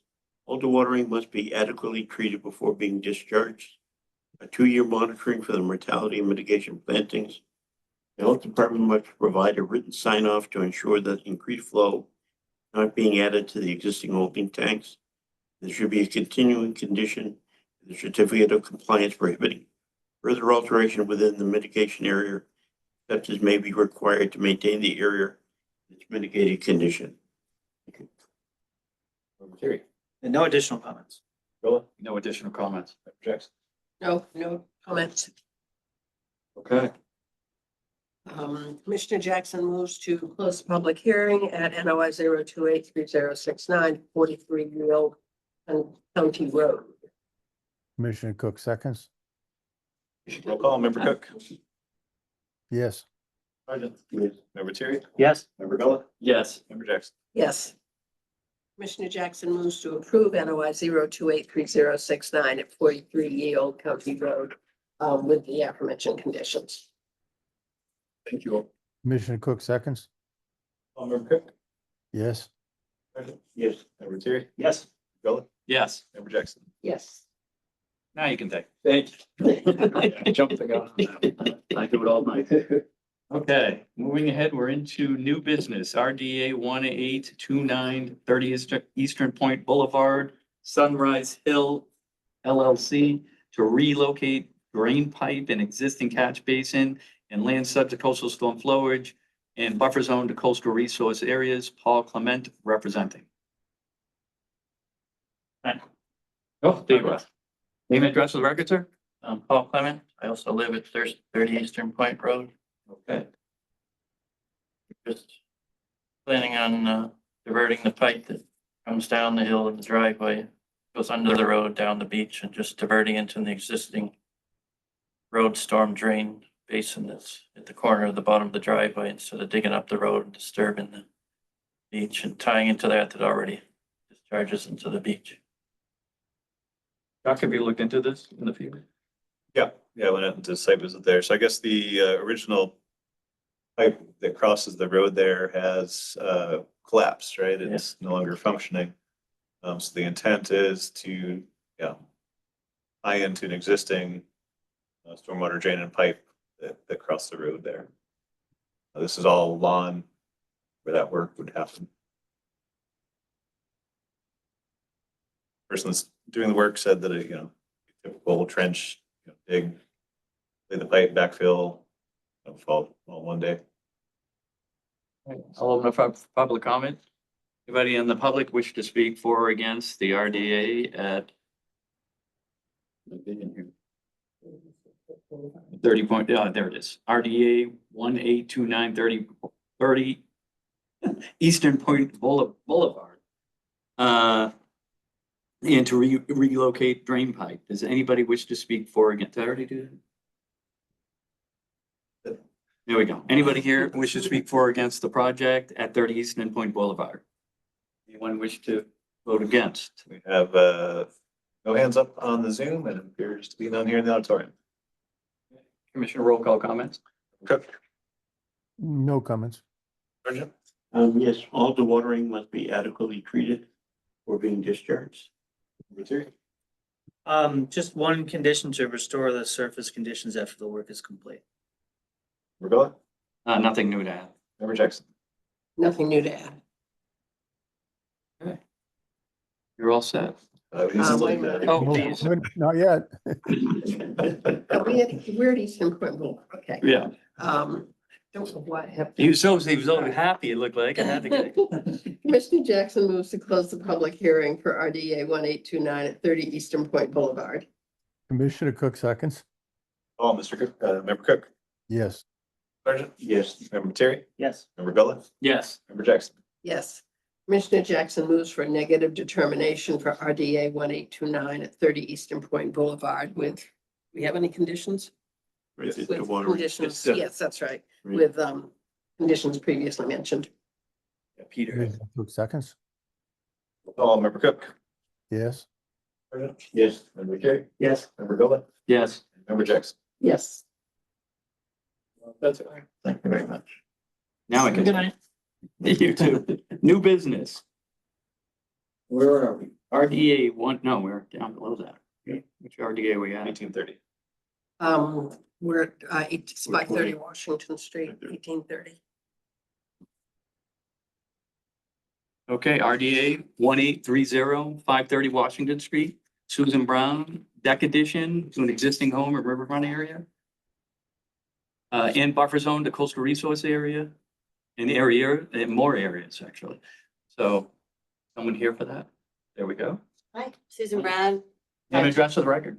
What's that? Name and address of the record. Susan Brown, 528 Washington Street. Okay. 530, I also own 530. I mean, it's, yeah. So I'm hoping to put a little deck on 530 for a second egress for the dwelling. Okay. Off the sliding glass door. Not very big. Is that, yeah. Okay, there it is. Yep.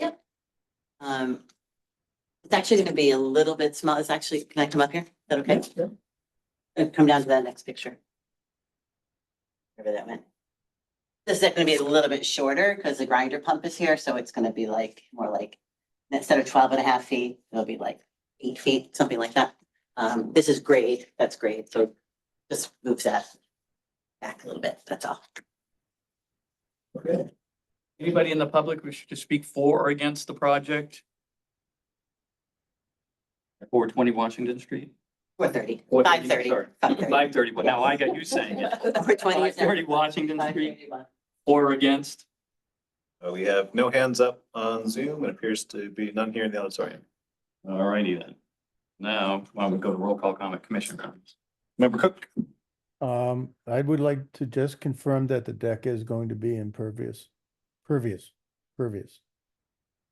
I think so, what does that mean? Water won't go through? Spacing, Well, spacing. Will go through. We'll go through it, like, Yeah. it's like the, yes, step board. Okay. Sergeant? I think in the plan, there was some mitigation planting. Yeah, we're gonna, down in the yard, have, natural plant, native plants all along. The bee balm, and I listed a whole bunch there to see what. And I'd like a 2-year monitoring the mortality of those mitigation. Sure, plantings. absolutely. Member Terry? This is a minor activity in the riverfront area and buffer zone for 10-02-2A1 and 10-02-2B2E. Conditions I would like to see: 1, all work, including material staging and stockpiling, to be located at least 50 feet from the mean annual high water line or the bank of Mill River or any bordering vegetated wetland off of Mill River, whichever is further away. And 2, erosion and sedimentation controls implemented during construction. Yeah, I want to just add to that, we're still having trouble with dumpsters, so we want them. Okay, good, perfect. We're 128 feet away. Okay, perfect. No other questions? No. I have no additional comments. Okay, so we want to move to, Commissioner Jackson moves to close the public hearing for RDA 1830 at 530 Washington Street. Commissioner Cook seconds? Oh, Member Cook? Yes. Sergeant? Yes. Member Terry? Yes. Member Villa? yes, Member Jackson? Yes. Commissioner Jackson moves for a negative determination for RDA 1830 at 530 Washington Street, including the aforementioned conditions. Commissioner Cook seconds? Oh, Member Cook? Yes. Sergeant? Yes. Member Terry? Yes. Member Villa? yes. Member Jackson? Yes. Negative, good. That's good. That's That's oh, sorry. good. It's finding Yeah. that it doesn't impact the Oh, resource area. Awesome. All right, thank you so much. You're welcome. Have a Good night. I'm positive that negative is good. I'm gonna get a t-shirt. I am a teacher. Yeah, no, I'm sorry. Clearly, it's my first rodeo. Thank you. RDA, next up, RDA 1830 530 Washington Street. No, we just did that one. I'm sorry. Next one. Geez, and seems double. RDA 1831, 420 Washington Street, John Rolcutt for a deck, dock, and concrete pad removal and replacement in an existing footprint in riverfront and land subject to coastal storm flowage and coastal resource areas.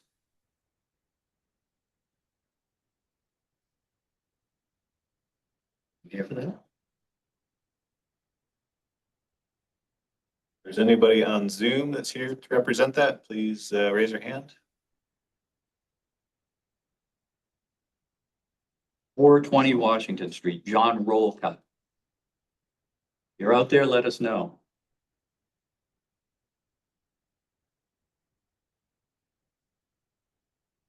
On the Yeah, did you want to, you okay? Yeah. Excuse her. On The next one's Atlantic, coming up. yeah, I need to recuse on Atlantic. So you're gonna check in with 420? Are we Are we gonna move it or wait? Comes later. On 420, Yeah. I had a couple of questions about it. Yes, but are we can't talk. are we continuing it? Are we waiting? Oh, I'm sorry. Yes, Commissioner Jackson moves, we're all punching, at least Rob and I are. Yeah, that's right. Commissioner Jackson moves to continue RDA 1831 at 420 Washington Street to the Conservation Commission meeting of July 16th, 2025. Commissioner Cook seconds. Call member Cook. Yes. Pardon? Yes. Member Terry. Yes. Member Bella. Yes. Member Jackson. Yes, for the record, Commissioner Jackson recuses for 0283017. So. We go. So we have amendment 0283017, 131 Atlantic Road, Howard Reef. Amendment to notice of intent 0283017 include additional plantings, walkway, and permeable pavers and pool reduction in buffer zone. Let's say pool reduction. Pool reduction, yeah, in buffer zone to BVW and Coastal Bank, John Judd, Gateway Consultants, Inc., represented. Hello, Mr. Chairman, members of the commission, and members of the public. My name is Tyler Judd.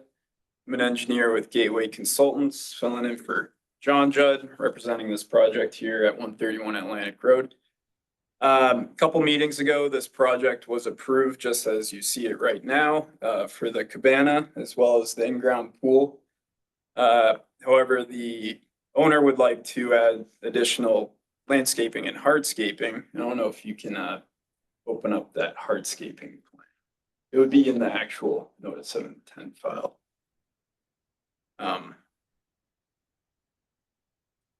Yeah, anyway, the proposed hardscaping would be all, for the most part, pervious pavers, and with the additional significant amount of additional plantings added to the landscaping plan, we find this a net improvement to the surrounding area, especially with these permeable pavers, which I'm accompanied by Mr. Mike Byrne, who can attest to the pavers and the quality that they can provide to protect the wetlands and the buffer zone. So that's really it that I have. But if you guys have any questions, I'd be happy to answer them. So we're going to, this is a amendment to 028. So if there's anybody in the public who wishes to speak for or against the amendment, you may do so now online, raising your hand here. We have no hands up on Zoom. It appears to be none here. Right then, so we're moving on. What does it say? So we have no. Excuse me, get start wake. Seeing none, hearing none, close public comment period. Next up would be commissioner roll call comments. Member Cook. The only question I have is it does say pool reduction too. How much were they gonna shrink the pool by? I believe 2 feet. 2 feet, It's in the length, yes. yeah, in the length, so it would be, Name and address of the record, sir. my name is Michael Byrne, I live at 4 Cambridge Ave in Gloucester. I am the Continue. contractor on site, Okay. and I have been working on this, from the beginning. I was involved initially with the first orders of condition. We've, reduced the size of the pool by, 2 feet, so it would be 70 something square feet. We made it smaller. Okay, All and right. the area around it's is just grass? It's a well, we're proposing a permeable surface. Hired somebody to provide, data on the permeable surface. And it will be retained by a granite edge, so there'll be no impact to the wetland or the rain gardens that surround the patio surface around the pool. Yeah, thank you. Sergeant. Well, First off, I think we need to make sure that this qualifies as an amendment, and my opinion, it does. I don't see any, additional negative environmental impact from this. And I want to make sure that you're not increasing impervious surfaces. They're going to be mitigated. That's it. Member Terry. The new patio in the, I guess it's west corner. That's where the, in the approved plan for the order of conditions is where then, what to put it, a vegetated bioretention swale is supposed to be located, a drainage bioretention swale and a prior rain garden. Is this patio going to sort of intrude on, let me finish, is this patio going to intrude on the, proximity or the space or the aerial extent of the swale or any kind of, functioning of the swale? No. Also, it appears that the cabana has been increased in size from 11 by 16 to 12 by 16. So, I mean, that should be noted, I guess, relatively minor, but it is an increase in pervious surface.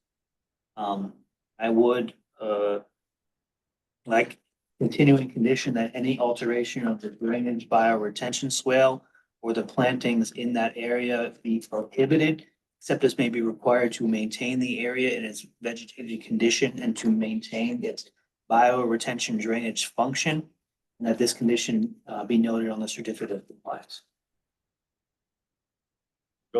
Nothing else to add? Anything else, gentlemen? That's everybody, right? It goes out. So let's go with, next up would be a motion to continue, or no, we're not going to continue, to approve. Going to go straight to approve. Or do we close? Commissioner Cook makes, Commissioner Cook makes a motion to close the public hearing for, Seconds? do we have to close the public hearing, Chuck? Yes. We have No, a second, so Member Cook. Just say yes, Bill. yeah, Pardon? Yes, Bill. yeah, Member Retier. Yes. Member Gullit. Yes. So you should be all, where am I looking? We, You should be all, we just closed. public we hearing. just closed the public hearing, now we gotta go for approval. So let's go down the list here, we have notice of intent. I mean, this is the RDA for, No, this is the amendment. the amendment zero, okay, amendment zero, for amendment 00283017131 Atlantic Avenue, Atlantic Road, Jesus. Good. Howard Reef amendment and amendment notice of 0283017 to include additional plantings, et cetera. Commissioner Gullah moves to approve the project at 131 Atlantic Road. Commissioner Cook seconds, Member Cook. yes. Yes, with the aforementioned conditions. Carrie. Yes. And Member Gullit. Yes. You're all set? Thank you. Appreciate your time.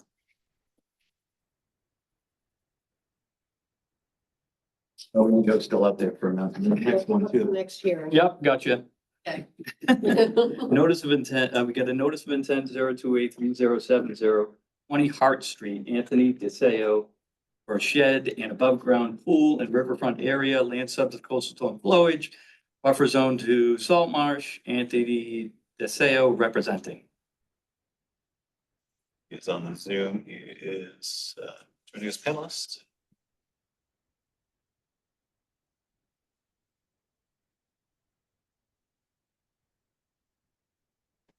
Hey, how's it going, guys? Going well. Name and address for the record, sir? Anthony Dieso, Deyeso. Okay, brief description of the project. So we're doing a 10 by 16 shed, top of driveway. Everything is paved and pitched towards the street. And then, we're debating on doing a above ground pool. I don't think that's necessarily going to be in the near future this year, but, we are in plans to do something like that eventually in the next year or two. But yeah, that's about it for the projects. Okay, I'll open up for their public comment. Anybody in the public wish to speak for or against the project at 20 Hart Street? You do so now by hitting the raise your hand button. Anyone here? We do have one hand up on Zoom, Lucas De Silva.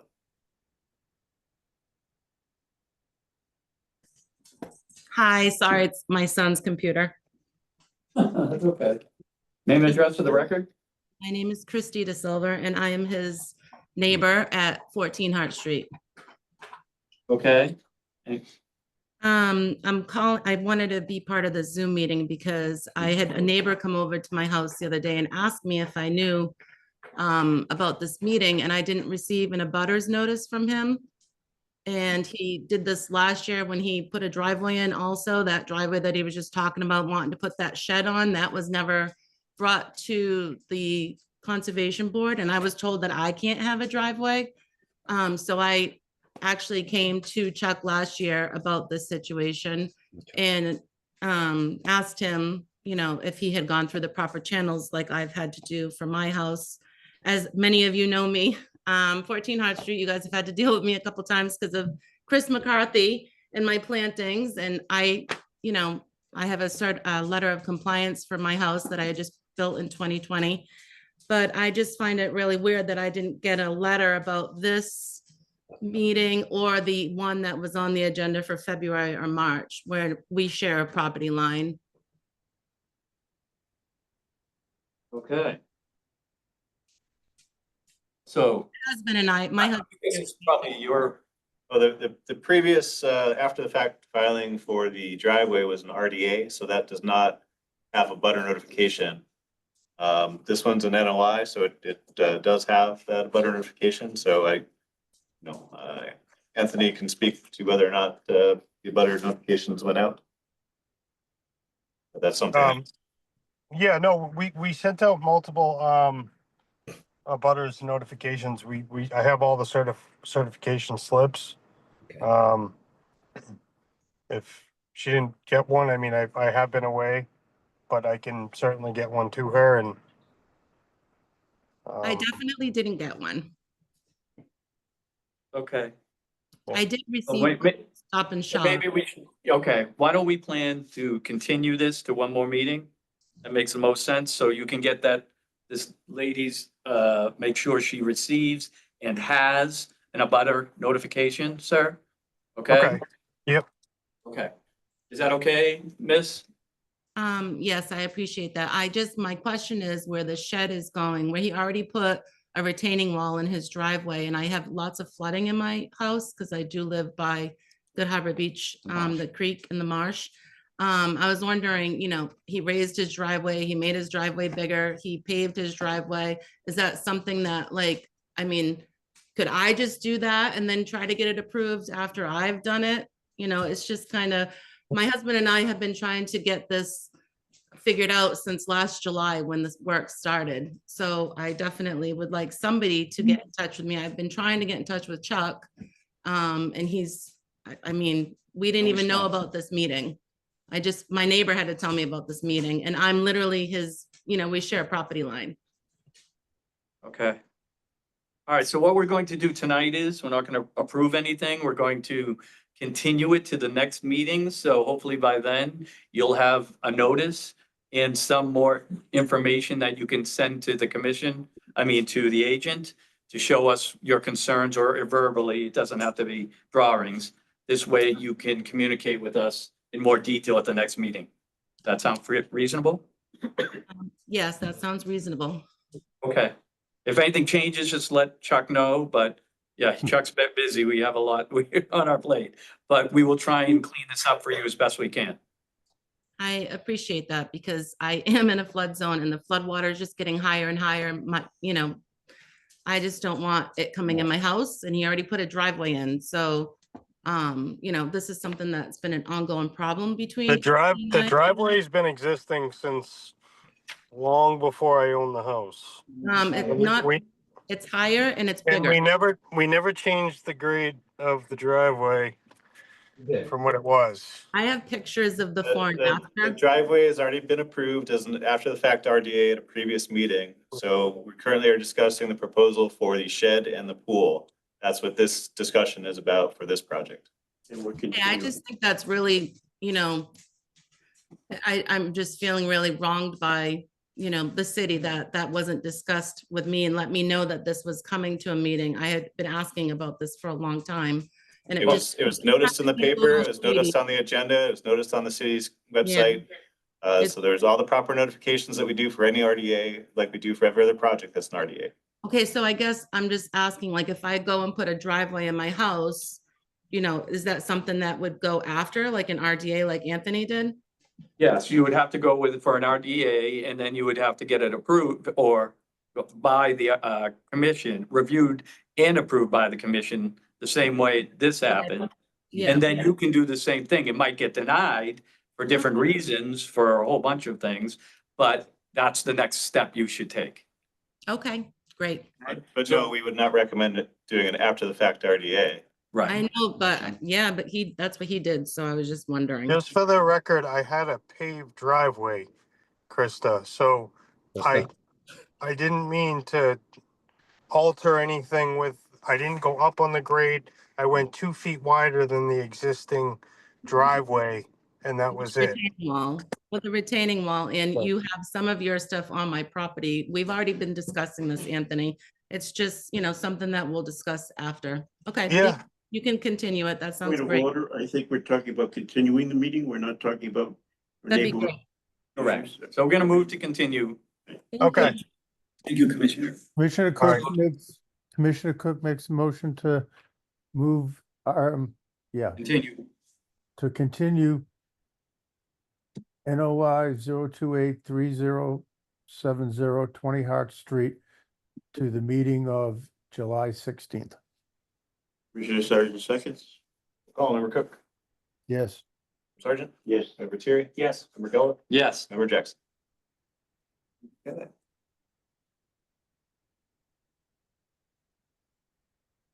Joe, still hiding out there? Yes. Did you fall asleep? Please let me know. Looking for phone cases. All right, so we'll see you on July 16th, Anthony. Okay, great. Thank you, guys. Have a good night. For the record, Commissioner Jackson has returned. Excellent, thank you. Next up is notice of intent 028-3071 73 Dolliver's Neck Drive. Timothy Donovan, repairs to an existing seawall and land subject to coastal storm flowage, buffer zone to coastal resource areas. Bob Griffin of Griffin Engineering LLCs representing.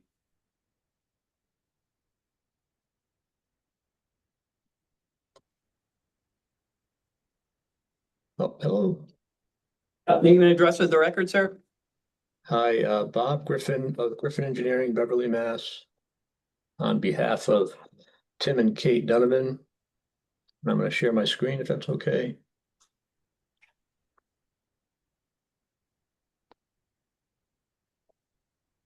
Let's see here.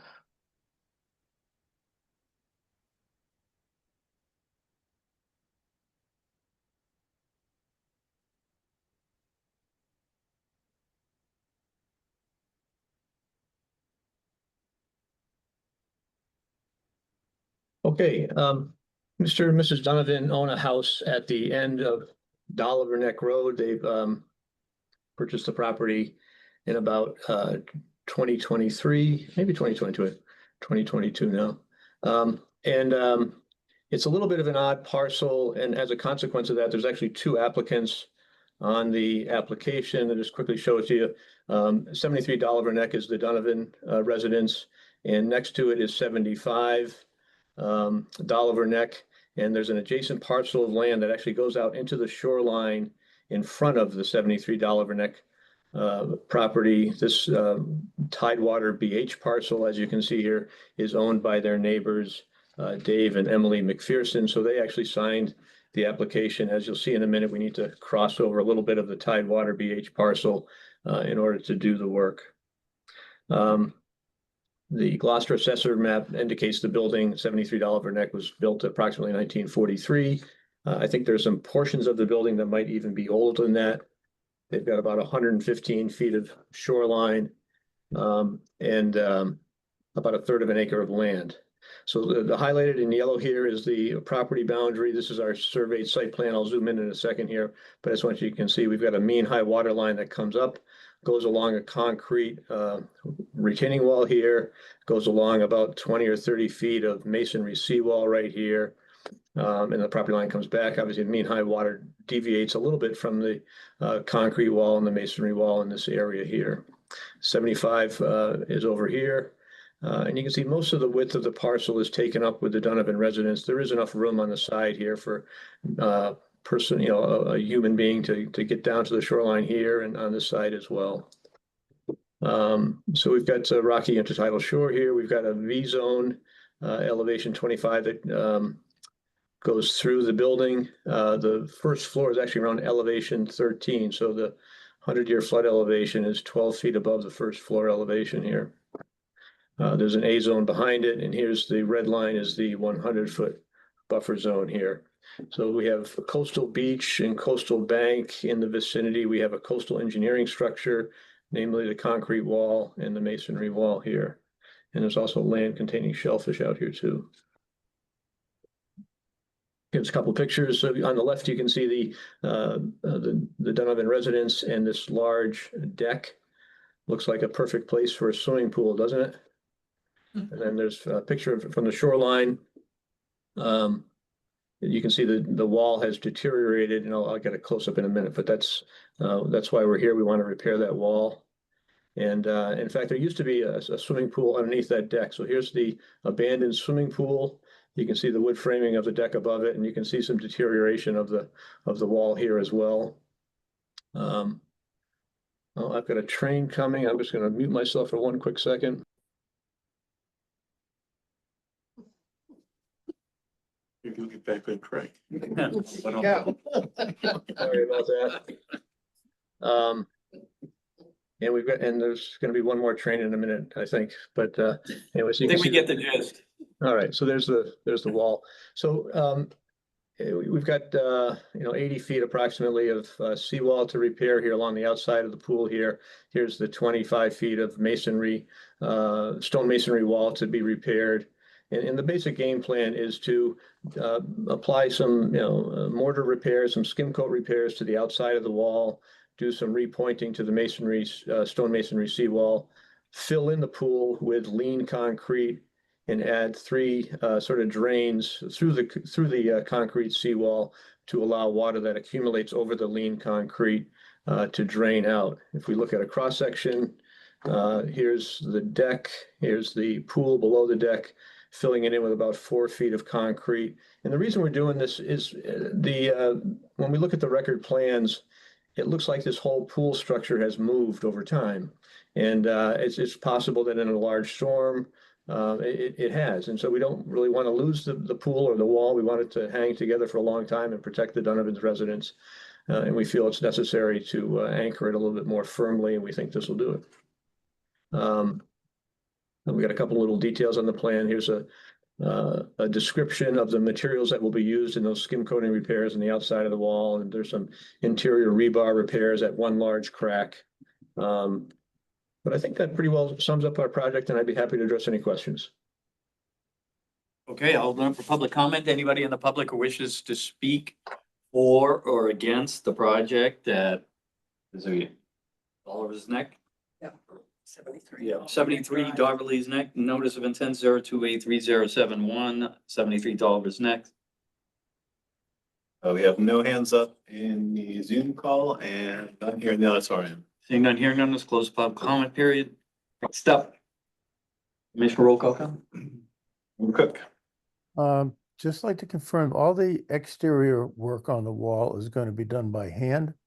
That's correct. We don't need to get heavy equipment down there, and we have obviously access to troubles. We will put some scaffolding along the wall temporarily. The wall is about 5 to 8 feet tall, and so we just need some working platforms, and those will be removed as the tide comes back in. Okay, thank you. Welcome. Yes, Division of Fisheries and Shellfish need to comment. And because mean high water is so high, is there a chapter 91 or will you be obtaining a chapter 91? So the mean high water line just sort of kisses the wall. There is no chapter 91 existing structure license. I think that's something that should be done in the future. I don't think that our skim coat repairs trigger a chapter 91 license necessarily, but we do have some other work planned at the property. And so we do expect to come back with a more involved notice of intent in the future and possibly some chapter 91 work as well. Oh, there goes that train. Sorry about that. Member Terry. Yeah, it sounds like you have an unlicensed chapter 91 structure, so, yeah, this work might need that. I would, like a condition requiring implementation of all mitigation measures described in section 4 of the NOI narrative, with an additional measure to implement, debris control measures such as tarps or sheets to catch any debris that could fall onto the coastal beach or the rocky intertidal shore. Good idea. Regula? You mentioned weep holes. How many are you planning to put in and what's the distance between each? So we've got 3 weep holes. I'd say they're probably about 10 feet apart. A pretty long wall. I'm a little concerned. Is that going to be enough? 50 feet long. Yeah, I think it's enough, and frankly, it's a very thick wall. It's about 2.5, 3 feet thick. So getting those holes in there is not a small task. So Okay, understood. Okay. Nothing else to add. Member Jackson. I have no additional comments. I did receive a letter from DMF late this afternoon, and they did not have any concerns or comments for that. I had not reached out to Shellfish, because the area right up against the wall there is larger rocks. So I didn't think that this would have an impact on Shellfish, but I can certainly reach out. This was attached to rocks instead of oysters. Okay. How do we feel, commissioners? Sounds like we need to continue it for Shellfish. Correct. But you good with that to the next meeting, which is July 16th? we'll do what we got to do. That's gonna be a busy night. Yeah, it is a busy night, but yours shouldn't take long. Yeah, we can. Okay, Commissioner Jackson moves to continue NOI 0283071 at 73 Dollar Neck Drive to the Conservation Commission meeting of July 16th, 2025. Commissioner Cook seconds. Member Cook, Yes. Arjun, Yes. Member Terry, Yes. Member Gullah, Yes. Member Jackson. Yes. See you in a couple of weeks, more than that. Great. Thank you all. Yes, have a nice 4th of July. Thank you all very much and good evening. Thank you. Okay. For the record, I have to exit the meeting. Okay, Oh, Peter, okay. You got all your recusals out, right? I did, Okay. yes. Yeah. All righty, so next up is notice from the 10-02-83072, 30 Marble Street for Paul and Christina Simon, in addition to an existing dwelling in bordering vegetated wetland. John Judd, Gateway Consultants, Inc., representing. Hello again. Sorry to keep on. Yeah. Mr. Chairman, members of the commission, and members of the public, my name is Tyler Judd, engineer with Gateway Consultants. I'll be representing this project here at 30 Marble Street. If you're unfamiliar with where Marble Street is, it is a residential road off of Mount Pleasant in East Gloucester. So as you approach the property, there's some wetlands to the left-hand side if you're coming down Marble Street from Mount Pleasant. And because of that, a good portion of the entire parcel is within the 100-foot buffer zone. And the owner is proposing to add a 22 by 31-foot addition for a family room off the side of the existing garage, and also a overhang porch right on the front entryway. The front shed will be removed in order to put the addition in, and we're proposing over 1,200 square feet of native mitigation plantings, and I believe that this will have a positive impact for the buffer zone as well as the wetland itself, which is, I think that's about 38 feet away from the proposed addition. So yeah, that's all I have, and I'd be happy to answer any questions you all might have. Oh, sorry. Additionally, we have some aerial photos if you want to look at them of the property. I don't think we need it, but yeah. So next up would be open up for public comment. Anybody in the public here or online may do so by hitting the raise your hand button on the bottom of your screen or lifting your hand here in the room. We have no hands up online and appears to be none. Boy. Sorry. Seeing none, hearing none, a closed public comment period. Next up would be commissioner roll call comments. Member Cook. No additional comments. Yes, I'd like, a lot more detail on the species of plants, brush proposed to be removed, how it's proposed to be removed, and where it's going to be disposed of. And are there any native plants currently within the mitigation area? And how far from the delineated wetland is the mitigated area?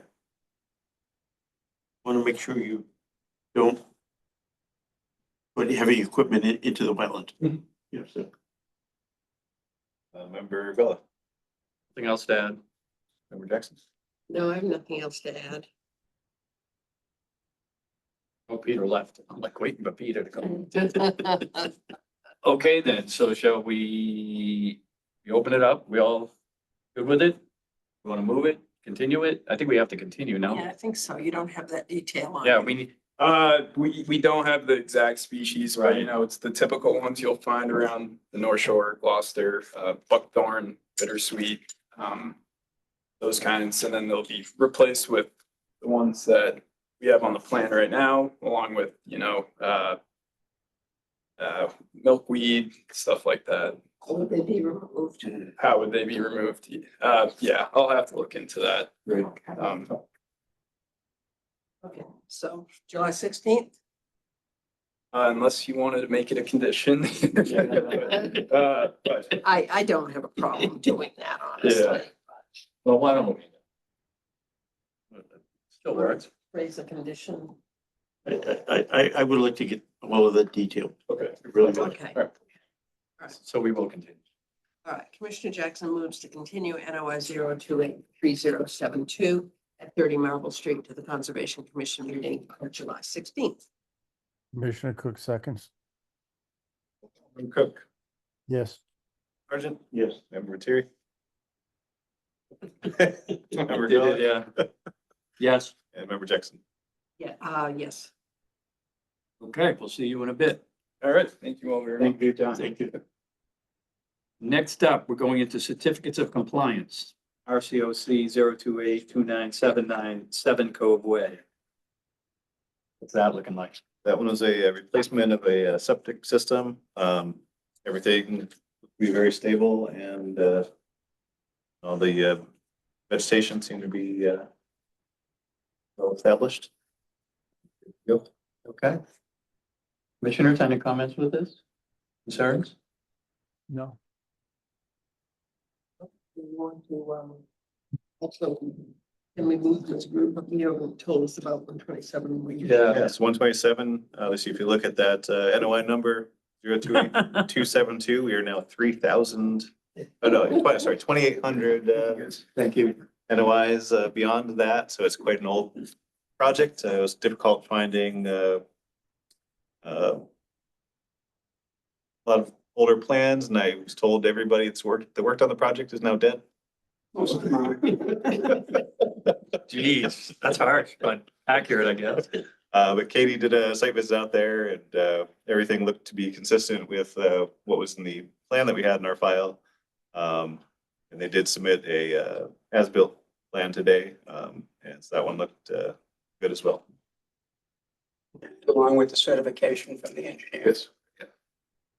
Commissioner Jackson moves to approve RCOC 0282979 at 7 Cove Way and RCOC 0282272 at 127 Wingy Road. Commissioner Cook seconds. Oh, Member Cook. Yes. Sergeant? Yes. Philip? Yes. And Member Jackson. Yes. Okay, one more. We got enforcement orders. We just reviewing these? Or are we? Well, so the enforcement order for there's two different enforcement orders for 121 Wingersheek Road. One was for the shed that was constructed underneath the house. And then the other one was for the stairs, the unpermitted stairs down to the beach. Since our last meeting, at which both of these enforcement orders were ratified, the shed has been completely removed. Oh. And Katie did a site visit out there as well and confirmed that everything that good. Well, that's good. Um, Usually you have to fight those. well, there's a sale pending, so I think there's Oh, Some motive? impetus. motivation there. So I didn't know if the commission wanted to discuss issuing a return to compliance for that enforcement order. The other one would still remain in effect, the stairs. Sure. I think we should. Comments, question? I'm in favor of that. Commissioner Jackson moves to, Issue a return to compliance. yes, there it is. I was looking for the wording. To issue a return to compliance for enforcement order 2501 at 121 Winter State Road. Commissioner Cook seconds. We'll call member Cook. Yes. Vernon, Yes. member Villa, Yes. and member Jackson. Yes. More? Well, this is just an update on Whistle Top. I don't have anything new. I will reach out and start calling them and try to get something. Yeah, I feel horrible that we can't get her at least some sort of Yeah. updates. I mean, she's such Yeah. a great steward of the area that Yep. you don't wanna. I agree. I know the area, last time I was out there was still pretty wet, so I don't know if that's impeding the planting.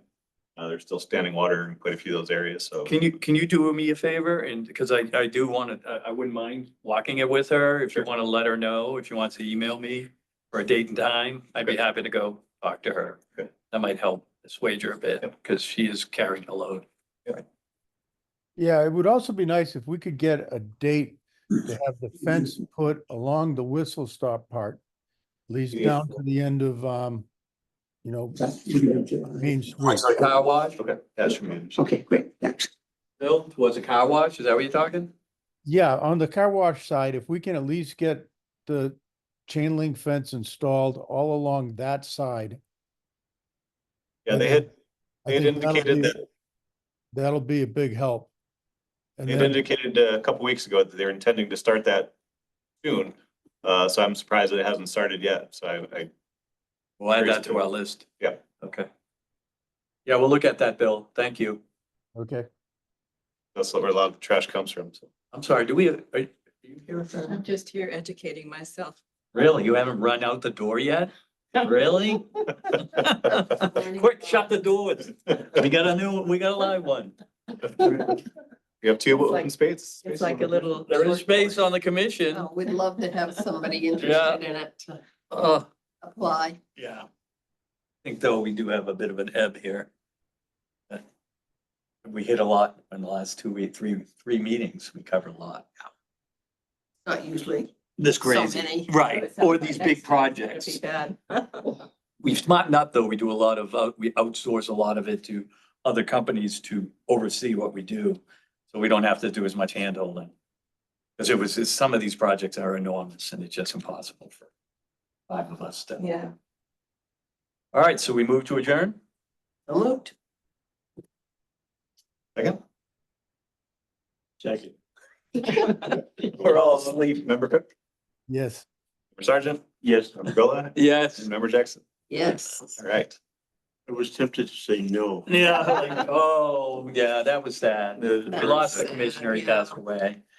Barry Bradwell, he's been doing it a long time. Yeah. He actually waited, he had cancer and he waited till we found a replacement. Yeah, it was nice. Good Gentlemen, guy. in all sorts. Yes. Yeah. Bet you people that are in person misses chocolate stuff. Yep. My dad was a city attorney when I was growing up, so I was like, people think I'm weird that I just sit through stuff like this without it bothering me, but I'm very interested in the general approach and it seems rational and, I'm gonna look up a few things I haven't heard of before and I think, but we have chapter 91, like, but I feel I relate to the woman who was saying, well, I'm doing everything by the book and my neighbors, Yeah. and then you're like, it's frustrating. Yeah, and sometimes it's real, meaning someone is complaining about something legitimate. And other times, and it's tricky for us, it's just neighborhood feuds. And that's the tricky part. Yes. To parse that out, who's telling the truth and who isn't. So we leave all that to Chuck. Well, and